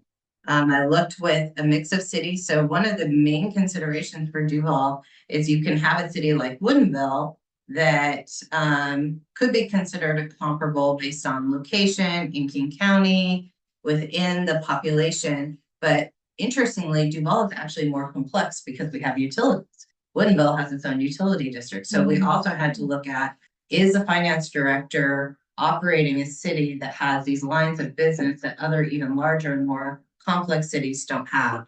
So really, I paid attention to, are these cities that also have a full scope of utilities and lines of business that the finance director has to manage? I also excluded positions that have oversight of HR or administrative functions. And then I excluded positions that met other criteria that were paid flat rate. The other issue with the finance director, and we solved this for the community development director because we needed to before we went out for recruitment, is the finance director is now abandoned in a range that is one step lower than the other directors. And so from an internal equity review perspective, we want our directors to be paid in the same range because they're all doing similarly complex work. I inherited a salary structure that had the chief and the public works director in a range and the finance director and community development director in a lower range. So that is a consideration we should make as we consider the salary of the finance director. So then going down to the median midpoint, Duval's median midpoint is only 0.2% over the city comparable midpoint. So it certainly is in contention for a range review. So that's the finance director. The clerk, we'll start with the bottom. So the clerk is 0.8% above the median midpoint.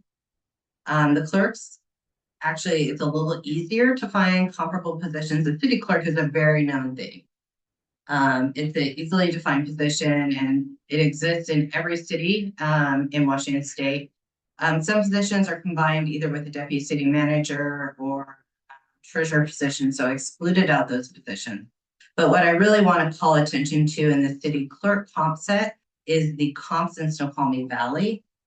So I've highlighted in purple, you see, even though we're barely above midpoint, North Bend and Snoqualmie are paying a comparable position at a much higher rate.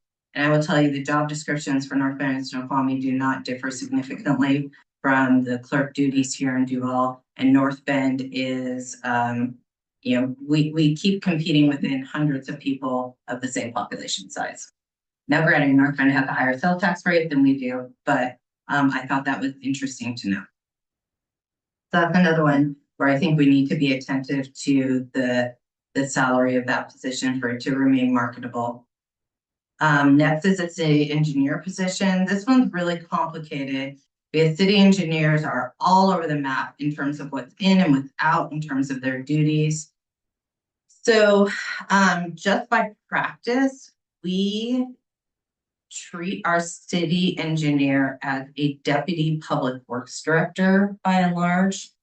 And so in orange, I tried to find comparables that also use their city engineer position as a deputy public works director or the deputy, or the person in charge when the public works director is out.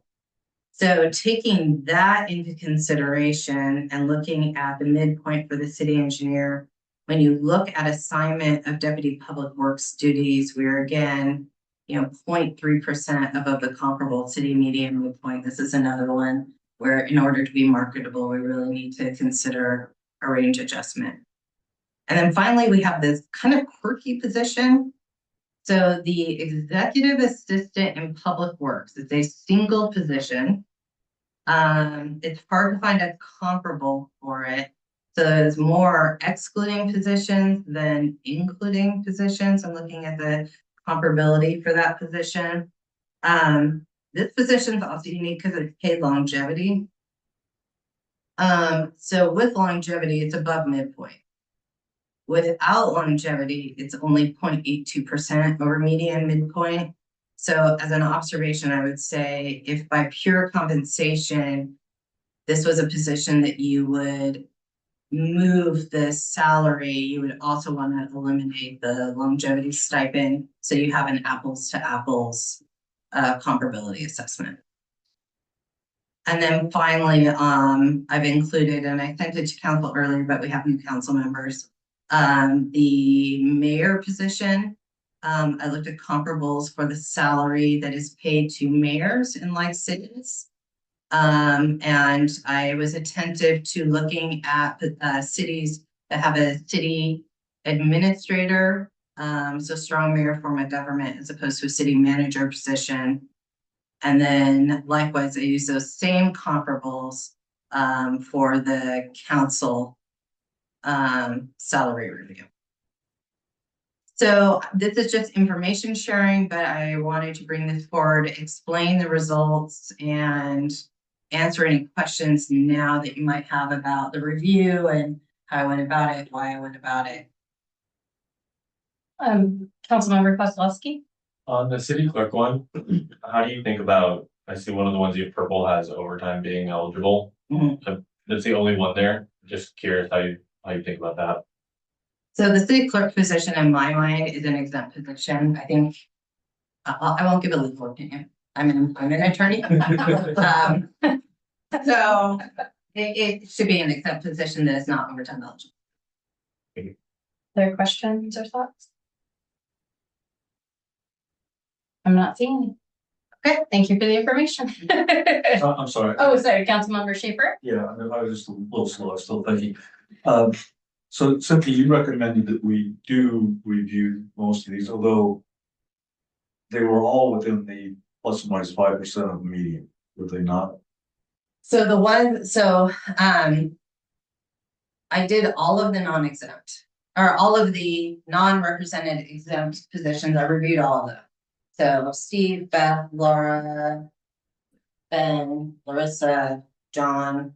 So anybody that was not represented. So if you don't see them on the list, they are above the 5%, and we don't need to review them again for another 2 to 3 years. Okay.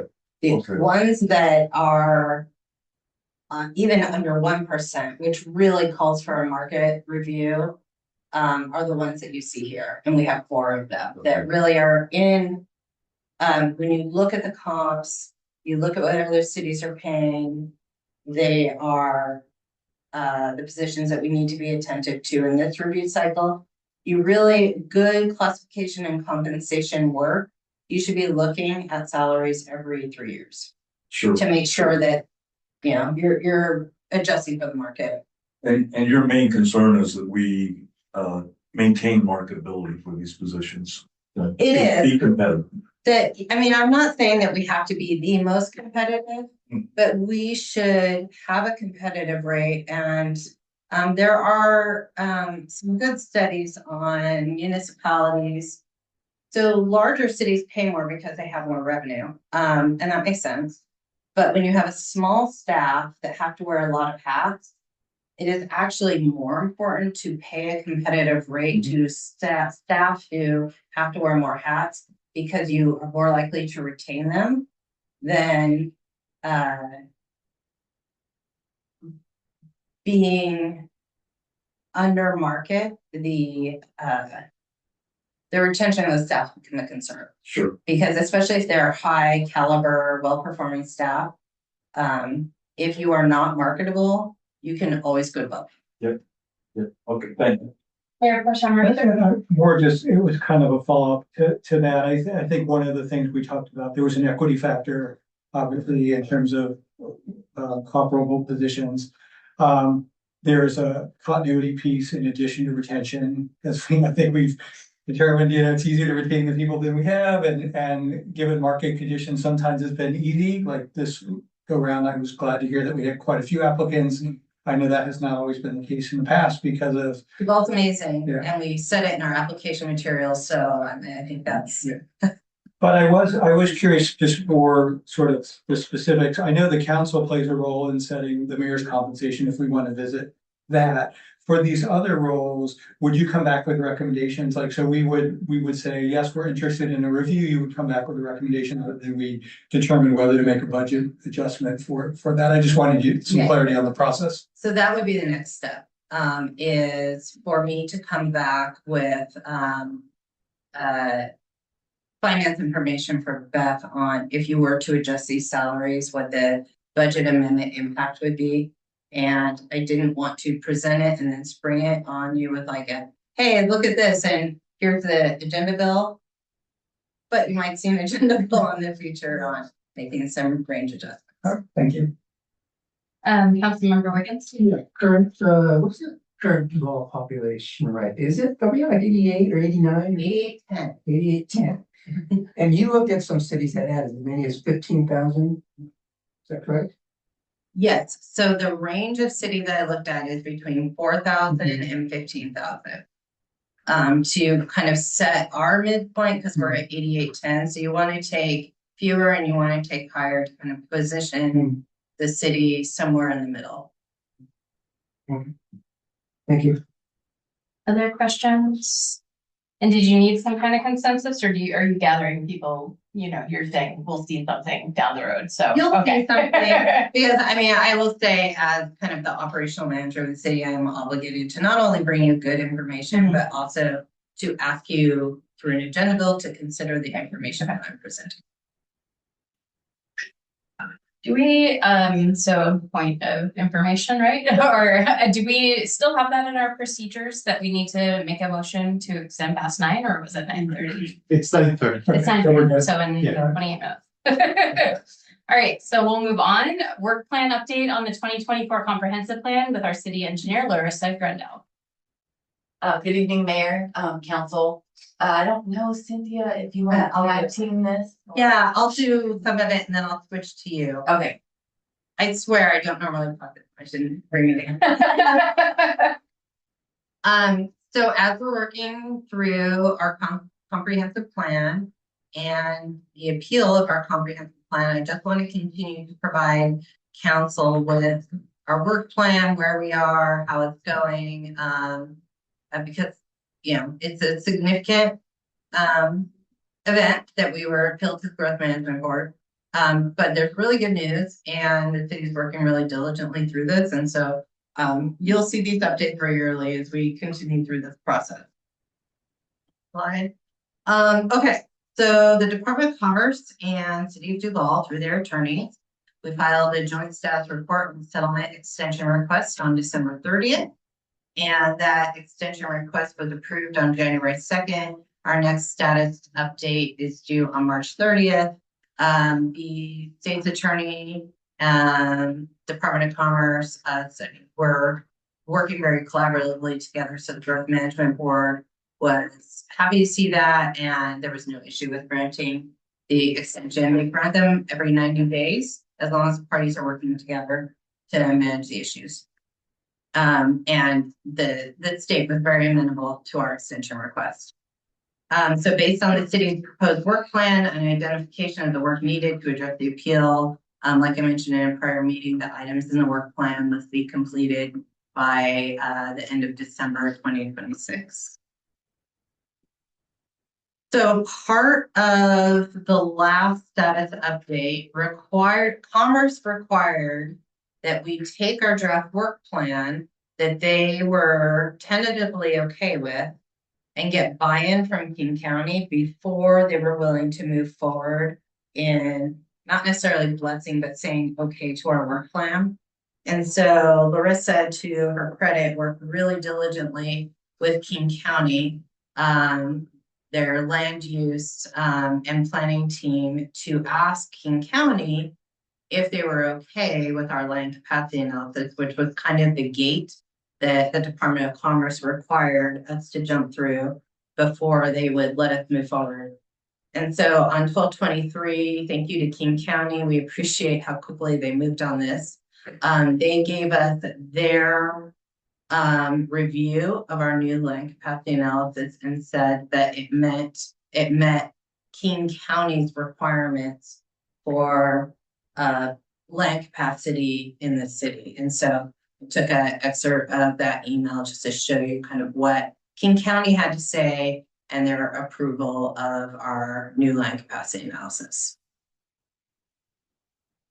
So this part, I'm going to turn it over to the next slide to Larissa. Larissa Grendel, Public Works.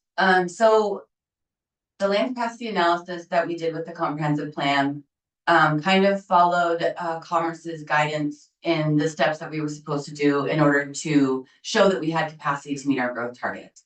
However, we got to the 6th, we found a deficit, and we just didn't go the next step to address the deficit.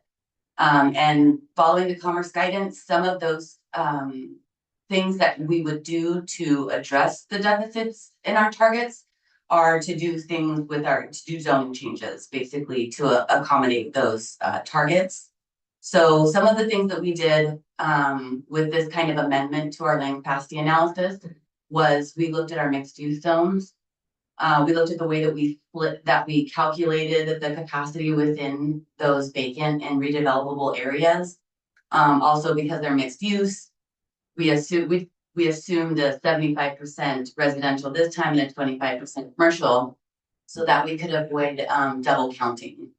That was one of the things that we really wanted to make sure that we did, so that we could also focus on the commercial portions of those zoning designations and apply a realistic floor to area ratio.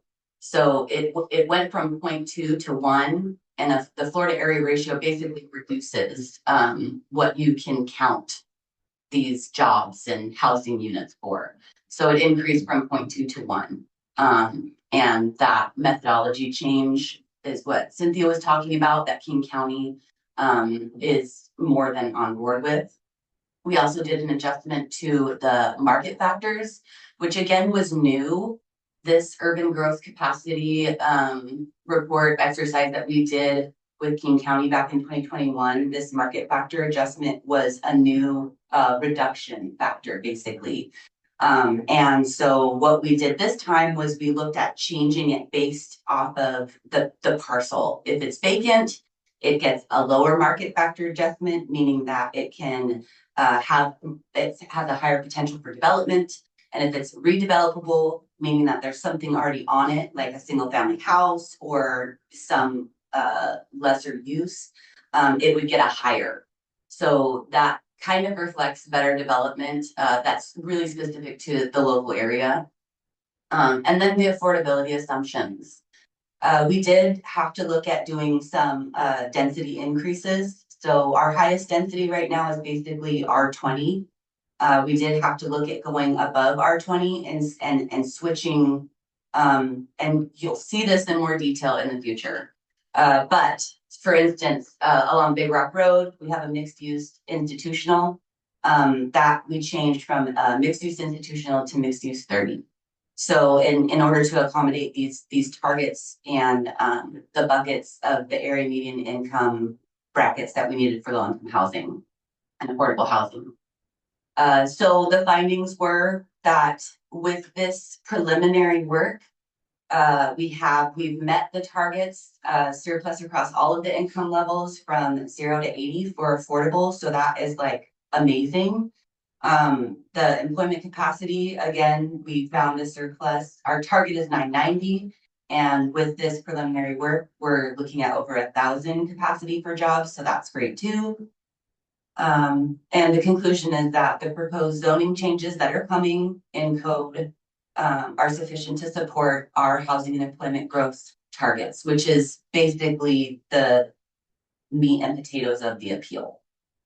And then we go back to the other, the prior slide too. I want to point out, one of the other things that we were looking at, and King County identified is the new redesigned line capacity analysis also doesn't require us to annex any land or grow beyond our capacity. So we don't have to create excess capacity. We can do it within the city limits. So I think that's good news for people who were concerned that in order to meet our housing and job numbers, we would have to annex into other areas. We've done it without annexation. Or Burke and Larissa, I don't want to take credit for this. It's far beyond my capacity, but they've done it without having to create capacity within annexable areas.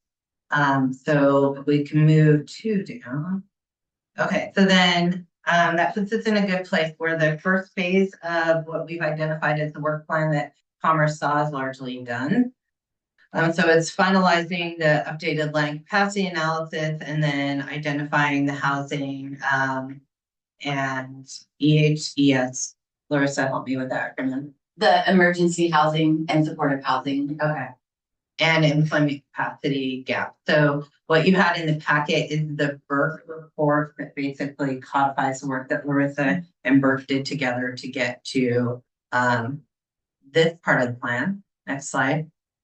So the second part of the plan is just a series of zoning amendments and code changes that have to happen. So it's not just that we needed to do a new land capacity analysis and develop zoning and housing policies. We do need to do that still. So phase 2 is kind of in buckets. One of them is to develop that zoning and policy strategy. And so this slide identifies all of the work that will go into that part of phase 2. So doing zoning amendments that increase capacity, enable middle housing types, reduce barriers to affordable workforce housing production, permit supportive transitional emergency permanent housing, and then in yellow there, the excluded zones, so zones that will not allow for step housing or light industrial public facilities, parks, and open space. Essentially, every other zone designation within this city would allow this type of housing. Again, I want to be mindful, and this I think is a good time to say what Larissa and I have been saying in each of these presentations. Just because we zone for it and just because it's allowed doesn't mean it's coming. In the state, it is really hard to pencil one of these projects to be profitable for developers. So we have to create the policy and we have to meet the requirements of the appeal. That doesn't mean necessarily that it can be built here from a developer's perspective. Next slide.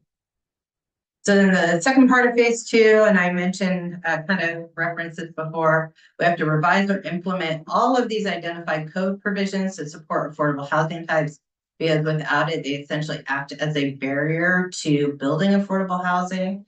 And so most of these are required by state law. So we've done the impact fees, that's done. Phase 1 and phase 2 parking amendments. The first phase of parking amendments are going to come to City Council or come to Planning Commission this month. I think it's going to end up being in first meeting in February for City Council. Co-living has been at City Council. We'll go to Planning Commission and Council the beginning of February. Permit processing, we have a planned adoption for March, April of 2026. Design standards, the RFP for the consultant work, which is in the budget. All those RFPs were due today. We got 3 responses, which is really good news. And all 3 of them were from qualified bidders. The manufactured home park designation will have to be done. Infill, and then the affordable housing incentive program. So all of that is planned code work that must be done by December of 2026. Next slide. Phase 3 is public engagement and stakeholder communication, so that essentially this acts as revising the comprehensive plan, and the comprehensive plan does have to be revised. So we want to make sure we're going out to the public to tell the public what part of the comprehensive plan will be updated as a result of all of this work. Next slide. We have an optional phase, which we've talked about here, which is not part of the commerce plan, which is, do we request to go to King County for reconciliation? So the group that normally would have entertained reconciliation requests no longer exists as of last week in King County. So this is now the process is a request to the King County executive. It is in the form of a letter, and the content of the request would have to articulate the change we are seeking, the demonstrated need for change, and any unexpected circumstances that would dictate reconciliation and reduce housing and employment numbers. This is challenging because we've found a way to get there. So just put a pin in it. Next slide. So next steps, if there's general consensus to move forward with what we've articulated here and to the Department of Commerce, Department of Commerce would like to see council buy-in. So we'll put together an agenda bill and bring it to council. We need to decide, and Commerce is okay if we decide to seek reconciliation while also going through the appeal process. So we need to decide whether to seek reconciliation and what arguments we want to advance to support the reconciliation request. I will say I'm happy to write a letter and to put a letter together, but I do need council to help articulate what it is we would be asking for. And then at the next meeting, we'll be presenting, Burke prepared a report illustrating and creating some visuals of what those zoning change looks like on in practice.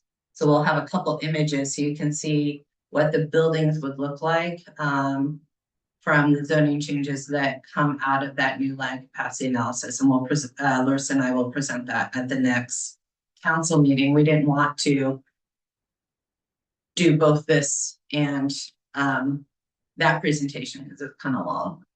So we'll do that one at the next meeting. And that is what I have for an update for the comprehensive plan. Questions? Councilmember Wiggins? Yes, one slide back, please. Maybe one more. Well, one before that one. Commerce plan. I'm not familiar with the commerce plan. You want to get some information on the commerce plans? That's what we're talking about right now. So the commerce plan is what we put together to the Department of Commerce to address the appeal. Okay. And so I believe I included that in your council pack. The Berkeley part? What are you talking about the Berkeley part? I think So I'm familiar with the comprehensive plan and all that sits inside the comprehensive plan, but I don't remember working on any commerce plans. So they may not have the awareness of the Yeah. fact that we want to do this. Okay, If you- so They may be a little bit. the 5-minute update. So we adopted our comprehensive plan. And 2 months later, we got appealed to the Growth Management Board for not meeting the requirements of finding appropriate housing and not meeting our jobs numbers and our affordable housing targets. And so as a result of that appeal, we've had to negotiate with the Department of Commerce a resolution to that appeal. So you kind of have two choices. You can negotiate and be collaborative, or we could have decided to litigate, and we've decided to be collaborative with the Department of Commerce, and they have been wonderful partners. But we have Larissa and I, with the help of Burke, put together a draft work plan to present to the Department of Commerce to address the issues in the appeal. And this presentation articulates everything that's in that work plan. And we kind of had the entry point, which was King County thing. The Department of Commerce said, we like your work plan. If you do all these things, we can approve getting out from under the appeal, but we have to get King County to support the work plan and the land capacity analysis, which we got December 23rd. So that's kind of the 5-minute. Perfect. Thank you. Councilmember Olin? So I think that, let me turn off my little hand here. In terms of the reconciliation, to me, it seems that the greatest levers we have are related to traffic and roads. You know, the King County roads that are the two major intersections entering and leaving the town, and then, you know, 203 and, you know, the levels of service that are going to be impacted there. So I think that gets mentioned in the reconciliation, as well as potentially transportation, public transportation in and out, you know, King County bus service and whatnot. The ability to serve that many jobs and that many residents through the infrastructure that we have, some of which we have no control over, that seems to be a compelling argument to me, at least worth making.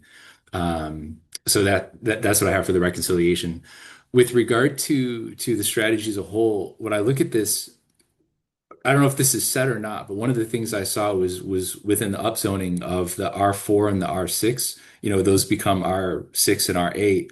Those stay at greater than 120 AMI. And so what I'm wondering is, are those upzones, do we need to do those? I guess it creates a greater surplus in the total amount of housing, which I think Commerce likes surplus in general.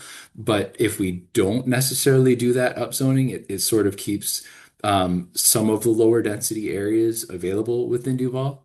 So that was one thought. I have one other thing, but we can circle back as appropriate. Sorry, I missed the multicolor button, so I don't. You pushed it, but I can. Oh, But I have nothing to say. I can address.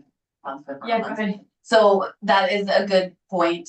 And other than it just being the way that zoning kind of blends in and buffers to itself, no, we do not need to change R4, R4.5, the anything lower than R20 really.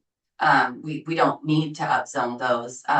Mostly it's just going with, and I'm not a planner, so I apologize, but it's the buffer and it's the progression of density. So. Although I think in order to meet the step requirements, we have to allow affordable housing and step housing in any zone. Absolutely. Yeah. And that is, it's irrespective of density.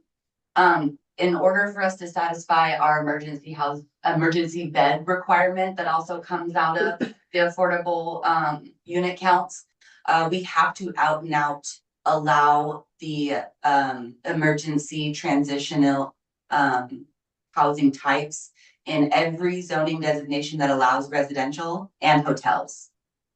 So it's irrelevant of, it doesn't have much to do with density, it's just allowing it as a use.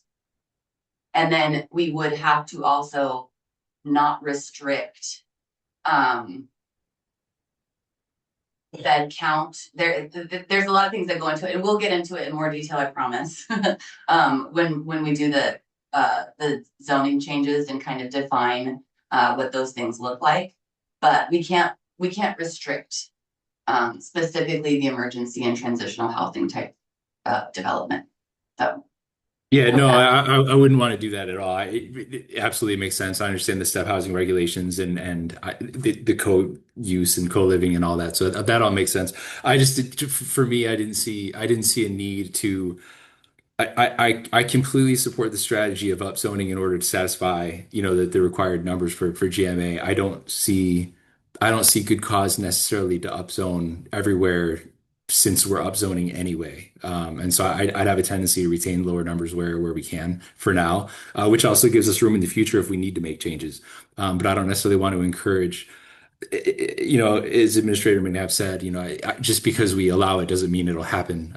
They won't necessarily come build it if we can, but I would hate to open the floodgates and allow for that to happen if we don't have to. So that was kind of one thing. And then the other part of this is, as this feeds into the building code, the DMC updates, I think it's important, and this is more just a footnote for the future. I know we're not working on this now, but when we get to that point and we do start building some of these higher zoned areas, I wonder if there's, and I'm sure there's some design changes that we can build in that really, one of the things that the community continues to echo is loving small town Duval. And so if there's certain design standards we can incorporate into our building code that facilitates that, whether it's transitional neighborhoods from smaller to larger, so it's not, giant walls of buildings. If some of the buildings are kind of stepped back in how they're built, more open spaces in the higher density areas where it's possible. So just considering that into the municipal code as we upzone. Yeah, Kelsey, if you go back a few slides. So next, go back. Yeah, design standards, DMC 1434. So that is work we're doing this year. Those are the RP responses that I got today.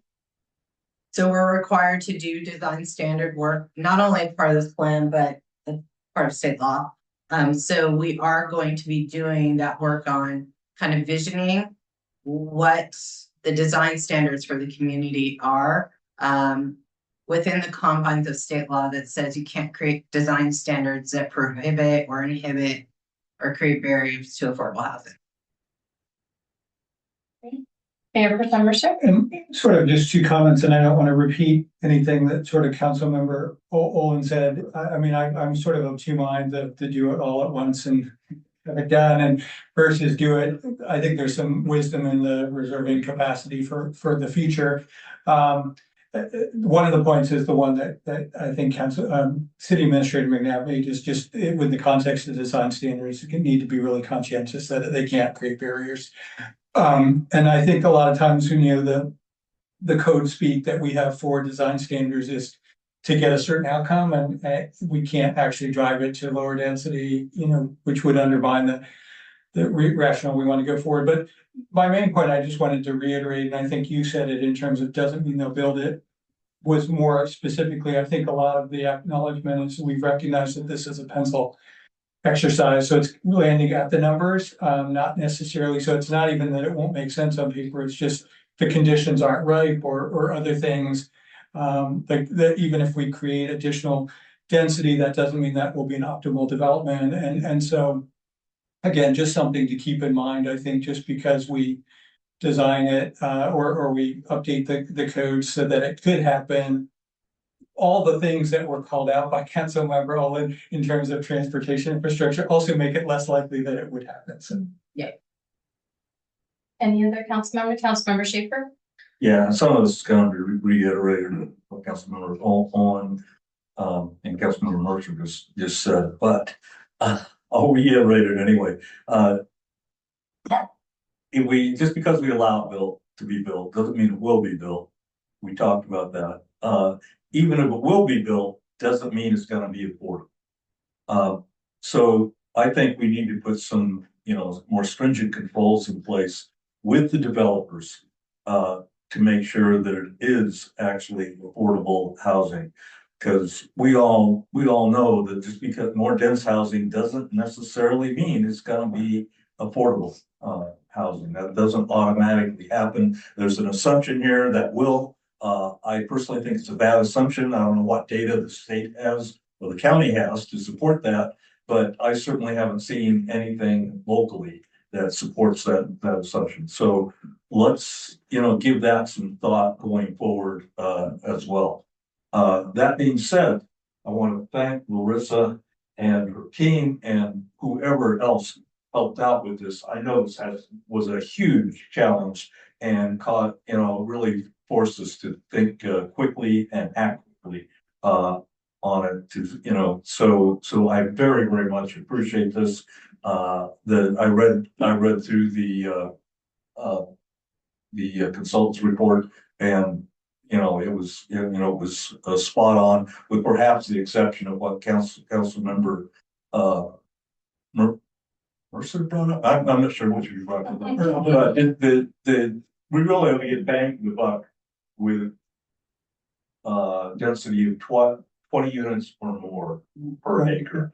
The lower ones don't really give us the advantage with the county. Go ahead. So. Can we pause 1 second, and council, can we get a motion to extend past 9:30, please? I make a motion that we extend the council meeting past 9:30. Second. Okay, it's been moved and seconded. All those in favor say aye. Aye. All those opposed say no. All right, we can extend past 9:30. City Administrator McNabb. Yeah, really quick. So Councilmember Shaver, to your point about trying to create some assurances that if housing projects come in under a kind of guise of affordability, that they are actually affordable. So the last point on here is that Affordable Housing Incentive Program, which will give us kind of the container to create some structure around if you say you're coming in and you are creating affordable housing, you'll have a new program to kind of work through so that we can actually review if you're affordable. Excellent. So that's the intention of that final work that we need to do. Great. Just one clarifying question, and this is maybe Larissa or maybe City Administrator McNabb. And it was a point I just wanted to get clarification on based on something that Councilmember Shaver said is from the commerce perspective or the state perspective, I know they're looking to incentivize affordable housing. We're really only accountable for providing the conditions. We're not held to the fire, or do we have to actually land a certain amount? That was the piece that's been clear to me all along. It's like we have to actually manifest it or we don't. Condition. It's a great question. It's a great point. It's top of mind for the whole conversation of the affordable unit. So we don't actually have to manifest it and show like each unit and those things, but we have to be able to have the programs in order to, if someone comes and wants to build the house, the incentive program, which is going to be code, is going to require a certain percentage of the units in R20, MU20, R30, and MU30 to be affordable, recorded with the county for perpetuity to be affordable at a certain percentage. So in one of the buckets, the 0 to 30, the 30 to 60, and the 60 to 80. Because those are all the little buckets of numbers that we have to satisfy. The one thing I wanted to circle back on is the lower densities, going to a little bit to raising the density on those. There's something called, and I don't know if we remember talking about missing middle housing. And that's that 60 to 80 and the 100. And that missing middle housing doesn't necessarily help us with the zeros, the 0 to 30, which are high numbers for us to hit, but missing middle housing is a thing. And those are the cottage housing types and the courtyard housing types, and those fit perfectly into the lower density zones. So holistically looking at everything, not touching R4, R4.5 is a weird zoning designation. So it just is. So that was the methodology behind looking at those things. It wasn't looking to say that upzoning those smaller densities, the lower densities were going to yield an affordable unit, but they would satisfy a niche, which is another box that we can check with commerce. That is the missing middle. We're not required to do those housing bill requirements that came out because of our population size. However, it's one of those things that we've always done since I've worked here is looking to what we will have to do in 10 years. And so if we kind of do the work early and get the things done now, especially when we're doing it all at one time, it makes it much easier for us to deal with things in the future. So that's just my shtick. All right. One more thing. Councilmember Schaefer? I would like to pursue reconciliation in parallel with this. Not only the transportation issues that Councilmember Warren brought up, I think we can come up with a number of reasons that we believe we should be held to different standards in the I'm not sure what the GMA, the comprehensive plan, but also I think the fact that the executive is now reviewing these directly, or maybe his assistants or whatever, may help us. That may be better. You don't think so? Or not. Okay. You know, background, Okay. Anyway, I would like to pursue it, and yeah, we may get shot down, and I realize it's gonna take, staff time, but I think we need to pursue that. I will have a draft letter in the next council. Great, thank you. Councilmember Kozlowski? Yeah, I was going to just say I disagree with the reconciliation. I don't think it makes sense for Duval to be the first community that goes through this process. And also his campaign was entirely around affordable housing. I think we're setting ourselves up to be a case for other cities if we go first. We won't be the first. So, Okay. Snoqualmie and Carnation got it from on an entirely different ground. Yeah. The message we have received from the executive's office is Carnation and Snoqualmie were different, unique. Don't bother trying. That doesn't mean we don't ask. That's encouraging. There's a lot of mechanics. All right. Any other thoughts or concerns, questions on that? All right. Let's move on to our first item of new business, Agenda Bill 26-03. Revision to underrepresented police staff ordinance 1285 with our city administrator, Cynthia McNabb. And for this one, we will be expecting a decision. So if council would like to start with a motion and a second, then we get open discussion. I do have 2 slide presentations. Did you want to do that? Yeah, If you want to. Okay. We will be quick on this because it is reiterating everything that was in the council packet on the agenda bill, but I thought this might be easier to just go through very quickly. So by way of background, ordinance 1285, which was approved in 2021, it codified a set of agreements that the city and the prior police chief had made around setting salaries for police lieutenants and sergeants. As neither the lieutenants or the sergeants are union represented, they don't belong to the Duval Police Association. So their terms of employment following the codification of ordinance 1285 then differed from those of other city non-represented employees like Steve and I and Beth and John. So it essentially created unique terms for salary and benefits for the 3 non-represented staff in the PD. Other thing, the sergeants are non-exempt hourly employees, so they're entitled to overtime. So we have these 2 employees that are not represented, they're not exempt, and they're entitled to overtime. And then we have the lieutenant who's exempt, but who has totally different pay and benefit structure than the other non-represented employees in the city. So for instance, I just identified non-represented exempt employees don't receive education pay, longevity, et cetera. The terms of employment for the sergeants and lieutenants are also uniquely tied to the salaries and benefits that are negotiated by the Duval Police Association. And that was codified in the ordinance in 1285, though, as an employment lawyer, somewhat poorly. The Teamsters collective bargaining agreement, which covers 80% of employees, does not apply either to non-represented employees or the sergeants and lieutenants. And that becomes important in a minute. And then from a state auditing perspective, we cannot offer benefit and pay terms to employees without agreements being codified in either the CBA code or policy. And so we had no way of adding a pay term to the sergeants and lieutenants that was either not in a collective bargaining agreement, in our code, or in the employee handbook that we just passed this year. So next slide. So why the change and what changed? So as we were processing the December 20th payroll, which included hours worked during the flood emergency, we discovered that we had no way to support the payment of standby pay for the police sergeants who worked. They stayed to manage the flood. They worked, stayed in the city when they live outside of the city. So Ordinance 1285 does not identify standby as one of the unique pay terms for the sergeants, though it was intended. The Teamsters hourly employees were entitled to standby. So the Teamsters employees who stayed in the city, and we had 4 or 5 who stayed here to help the flood emergency, they were entitled to standby.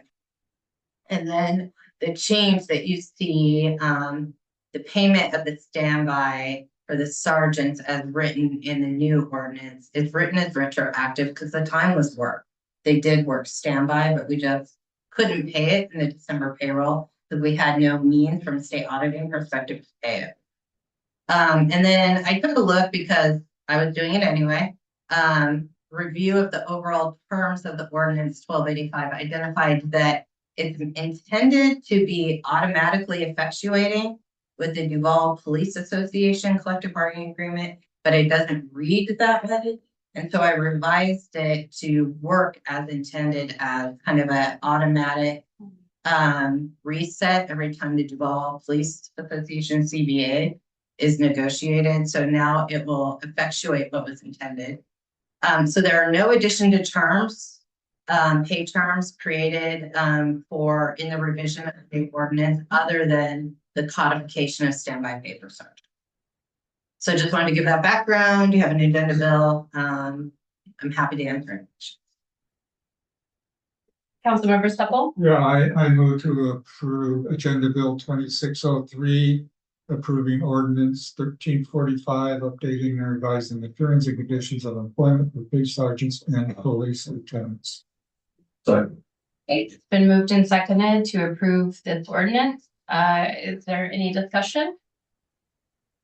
Thank you for staying by and working overtime. Appreciate it. I was here, but no work. Our employees were dedicated. If they didn't stay, we would have probably had a period of time when we had no law enforcement or supervision. Did I read that they were sleeping in this station or something? In the station. I was here. I was caught and like too. So it was a little camp out. Any other council members wanting to discuss? Okay, so it's been moved and seconded. All those in favor say aye. Aye. All those opposed say no. Motion passes. Great. That will move on to our last item of new business, Agenda Bill 26-04, Little League batting cage donation / Big Rock Fields. This is with Director Laniszewski. Right. Good evening again, Mayor, Council, staff, and citizens, still plural. So, fun fact, any donation over $5,000 at that council group. So, your new president for Valley Little League came to me fairly recently and seems to be quite the man of action here. So, they're interested in donating a batting cage. You can pull that. I put the presentation back in this presentation folder. So went through the project folder or the agenda folder.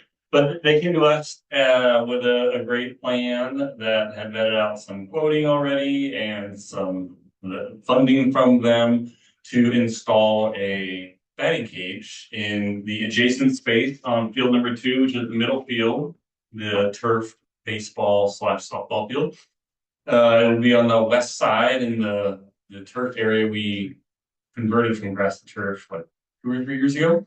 So it fits really well. We did a little preliminary work on some spacing and then some understanding of the underground utilities for lighting and communication, along with some foundation work. We think it would be okay to fit there.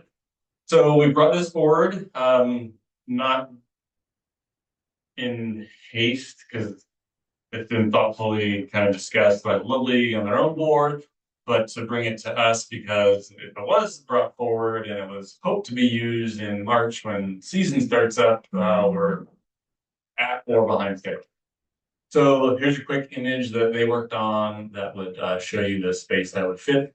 And when Michael was here, we did look at fitting in a batting cage in adjacency to field number 4 on its new space on the northeast side of that field, kind of in between existing field 1 and then the new field 4, which we would still probably entertain as maybe a good alternative to see how prices were, or if there was another donation or something like that. But for the time being, we know this is now. We don't honestly, we have a great plan we're working on for the ball field, but we don't have a full funding package for construction. So I thought this was a good plan from them to have something now. They're willing to donate it and put the effort in.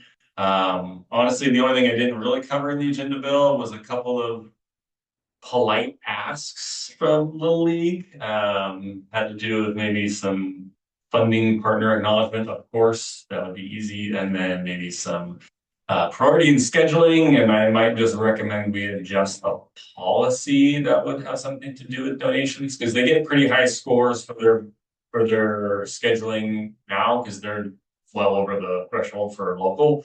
But maybe another point for sizable donations, maybe they get another tie rate consideration, so something like that. But that is not presented. But what I have is this acceptance presented. We would have to install it and or pay to install it. So I had our team look at it. Doable. It may be a little slower than normal, but we have good equipment and we could get in there, probably not bang it out all on one day, but over a week, because there would be 6 posts. Maybe slide the next slide. So it would be immediately adjacent to the ball field fence line. It would not incorporate and tie into the ball field fencing that has not only the standard height fencing, but the above like 30-foot fencing. And it'd be full standalone. Obviously, in the future, we would be responsible for replacement of netting and whatnot. And that, again, Eric's been great. The company that provides this is up north. They've been great. And the full netting is, I think I put in the information here, but 3,000 or less every 5 to 10 years, so it's not an overwhelming amount. Yeah, I don't know. Eric has waited politely and nicely here. He had his own council meeting last night. So, Eric, you please share any thoughts or information you want. I would just speak to the next image, next slide. This was the vendor that we selected. Obviously, it's not a cheap cage. We wanted something that was going to last for decades for the community up there. And not just collapse the first time a high schooler goes out and do some pull-ups or something on a crossbar. Because you can get very cheap stuff. This is something it's park grade. It would fit into other surroundings up there.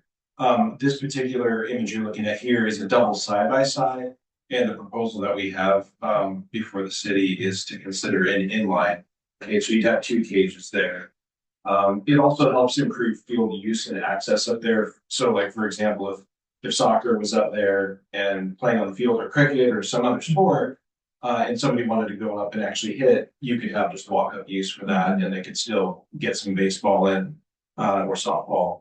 So we see it as a phenomenal opportunity. We'd love to partner with the city on this. And honestly, I'm excited too about the earlier plans that we saw. And this would be a great opportunity to move forward with something now that actually benefits the community. All right. Councilmember Schaefer? I think this would be a tremendous addition to our ball fields, since most of us know anything about baseball or softball. Batting cage is a necessity really to practice on. So this would be perfect. Did you want to make a motion? I do. I got a question. Let's do the motion in second and then we'll open discussion. Okay, I'll get back to the agenda. I put you on the spot. Oh, okay, thanks. Okay, I move to approve Agenda Bill 2604, Little League batting cage donation, Big Rock Fields. Second? Been moved and seconded. Now, Councilmember Wiggins, you want to start some discussion? Yes. Thank you for the donation, and stuff.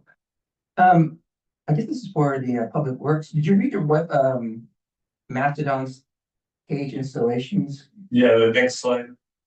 Weather conditions, is your team ready to go? It says here, if weather prediction is for strong winds, we recommend taking down the netting. Is your team ready to do that whenever we get strong winds? It's kind of often. It says it's gonna act like a sail when the winds come through, so. Yeah, so those, maybe go back to, yeah, they do one more. They kind of slide. So they're D-ringed on guides, so the whole thing will slide into one area and then you can just tap it. Okay. Yeah, and I think what Eric and I talked about is, maybe go forward one. I'll get up again. I'm good. So this is the two side by side, right? So you're gonna have this one. So take that pole and that back pole, and then you put them here. So it's two in line. So you just smush the netting to the middle for an event and then just bungee them together or strap them. Okay, so that doesn't sound like much. No. Good. And then again, for the new folks, April through October, we do have staff who work every day of the week. So we kind of go silent on parks every day of the week from October to April. But April 1, we have someone on premise at Big Rock for sure, and the other parks 7 days a week.